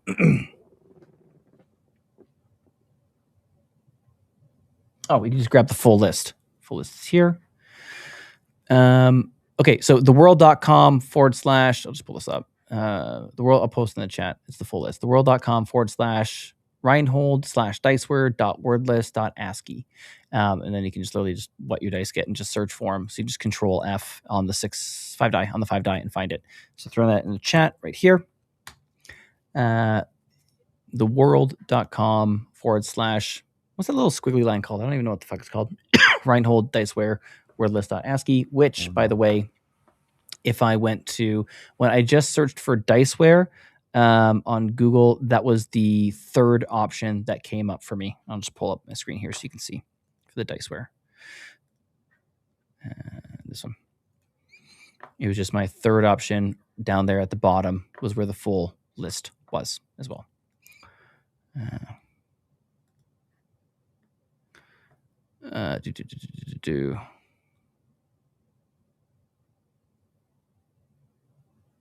Oh, nice. I see PB in the chat. Got on with Mike. Glad you're good. Has NVK made any public statements to your knowledge? Just the blog post. I've seen a couple replies on Twitter, and that's been about it. So as far as I know, we had the blog post, and the CoinKite blog is blog.coinkite.com. And the most recent one that we have there is the technical deep dive into the entropy issue. He made one kind of article, like Twitter article. And then beyond that, we can just go check. Let's go look, guys. And then we'll probably wrap soon. Reminder, anybody who needs help migrating, Nathan at btcmentor.io or the BTC Mentor and VK. Or the BTC Mentor underscore at the BTC Mentor on Twitter. Pinned tweet is the comment here. I got some retweets from Twan sharing some information, but I'm not seeing any more comments or posts. So sharing resources, but I haven't heard anything else applies. No, that's about it. Oh, JW, help me. JW, the coins are literally gone already. Oh, fuck, dude, I'm sorry. JW, email me, Nathan at btcmentor.io. I have had 2 instances today where someone thought they lost the coins and they hadn't. So don't let's jump off the Golden Gate either. Don't do that either. Do not do that. So JW, let me check my Twitter because I see that you're on Twitter. JW, you can DM me on Twitter at the BTC Mentor. You can email me. I've myself or the team that's still going strong. We can quickly double check because I have had 2 instances today where they thought the coins were lost and they weren't. Yeah, and Peter McCormick shared a story today or yesterday about losing coins and just the pain you're in and what you feel like. Because I know he, years ago he had got rugged. I forget exactly what happened, but his brother, I think it was his brother or somebody, was just like, "Hey man, don't worry. Like the sun will rise tomorrow. You will be fine. You'll be fine." And just continuing to reassure that with him. And he's like, and it did. Over time, I overcame it and we're fine, right? And here we are. So, agreed. Michael Sutherland showing up in our chat. I was just showing it there. He is available to get on a call right now if anybody needs help. He is from our team. He has been working with people. I've had some people email me during the stream, and he has jumped on with them and taken care of them, which is fantastic to see. Another good reminder, beware of fake wallets in the App Store. Sparrow is desktop only, 100% verify, and you can check the signatures as well. That's the other thing, guys. Just there's going to be a shit ton of scammers right now. I fully expect there to be just a flood of phishing emails and a ton of phishing letters capitalizing on the what's it called? Coin CoinKite hardware vulnerability, and like even like including links and stuff too, and direct blog posts, and be like, to upgrade your wallet, enter your seed words here. Yeah. There's going to I'm be a surprised there hasn't been more, to be totally lot of honest. scams going Yeah. on. Yeah. Yeah. It's tough. Did we don't buy a wallet from Amazon? Did we touch on that one? Okay. Yeah, that's my general suggestion as well too. Go directly Yeah. from the manufacturer. Had another question from Matt: is it safe updating the COLDCARD firmware 99 dice rolls to generate the seed and combining with 2 different vendors for a 2 of 3 multisig? Oh yeah. You're probably fine. Even just updating the COLDCARD and the 99 dice roll, you're probably fine. Make it a 2 of 3 multi-vendor multisig with 2 other vendors. You're definitely in the clear. Again, I am emotionally apprehensive about recommending the COLDCARD right now, but technically that is 100% logistically consistent and would be fine. Yep. All right, team. If there's no other questions, if everyone is good, again, my email's open. I will be up for a while, making sure that everyone's good. And it looks like I got no emails pending right now. DMs are open. Brandon, anything you want to end on, sir? No, just be praying for everybody, for all of us, everyone in the chat, all Bitcoiners. Love you too, Matt. Good to see you're waking up. Yep, let's pray for you, and the sun will come up tomorrow, most assuredly. So, I got one more I'll throw up here. I was just playing with the COLDCARD in the danger zone, realized you can pull up the seed phrase and look at it. That seems unsafe. That's also necessary, but it is the danger zone. So, for example, if you were going to wipe the seed and replace it with a new one, but you still need to keep the old one on hand, either for record keeping purposes or to actually move it, you want to be able to view the seed words again. That's why they're stuck in the danger zone. So, it's there. You need the pin to get access to it, but there are times where you want to be able to verify your seed words, and you can look at them. Last one I'll get quick. At this point, Ledger and Trezor are the best options. I have been using one of those options for years now. Really was considering the COLDCARD recently. So disappointing and so sad. Yep, 100%. I prefer Trezor to Ledger. We had a little bit of back and forth about it. Both are a great option right now. I'm not going to throw shade on Ledger. I also like Jade, and you can look at the Jade. You can look at the BitBox O2. You can look at the Passport. All those are great options to consider at this point in time. All right, sweet. You guys are beautiful. Make sure you are out there taking care of one another. Make sure you're out there trying to help people. If there's anybody that has not gotten help yet, we will help them. If there's anybody you can think of in your friend circle, your family, extended, some idiot in high school you haven't spoken to in a decade, but you know he has Bitcoin, Sin, good to see you, brother. Nice to have you here. Yep. Get out there, tell people. There are people, it's not in the mainstream media. This is all like Bitcoin self-custody. This is all the power users that we have hanging out here tonight. The word has not spread, so do please try and tell everybody that you can. With that, I am Nathan. This is Brandon using Hotspot, and take care of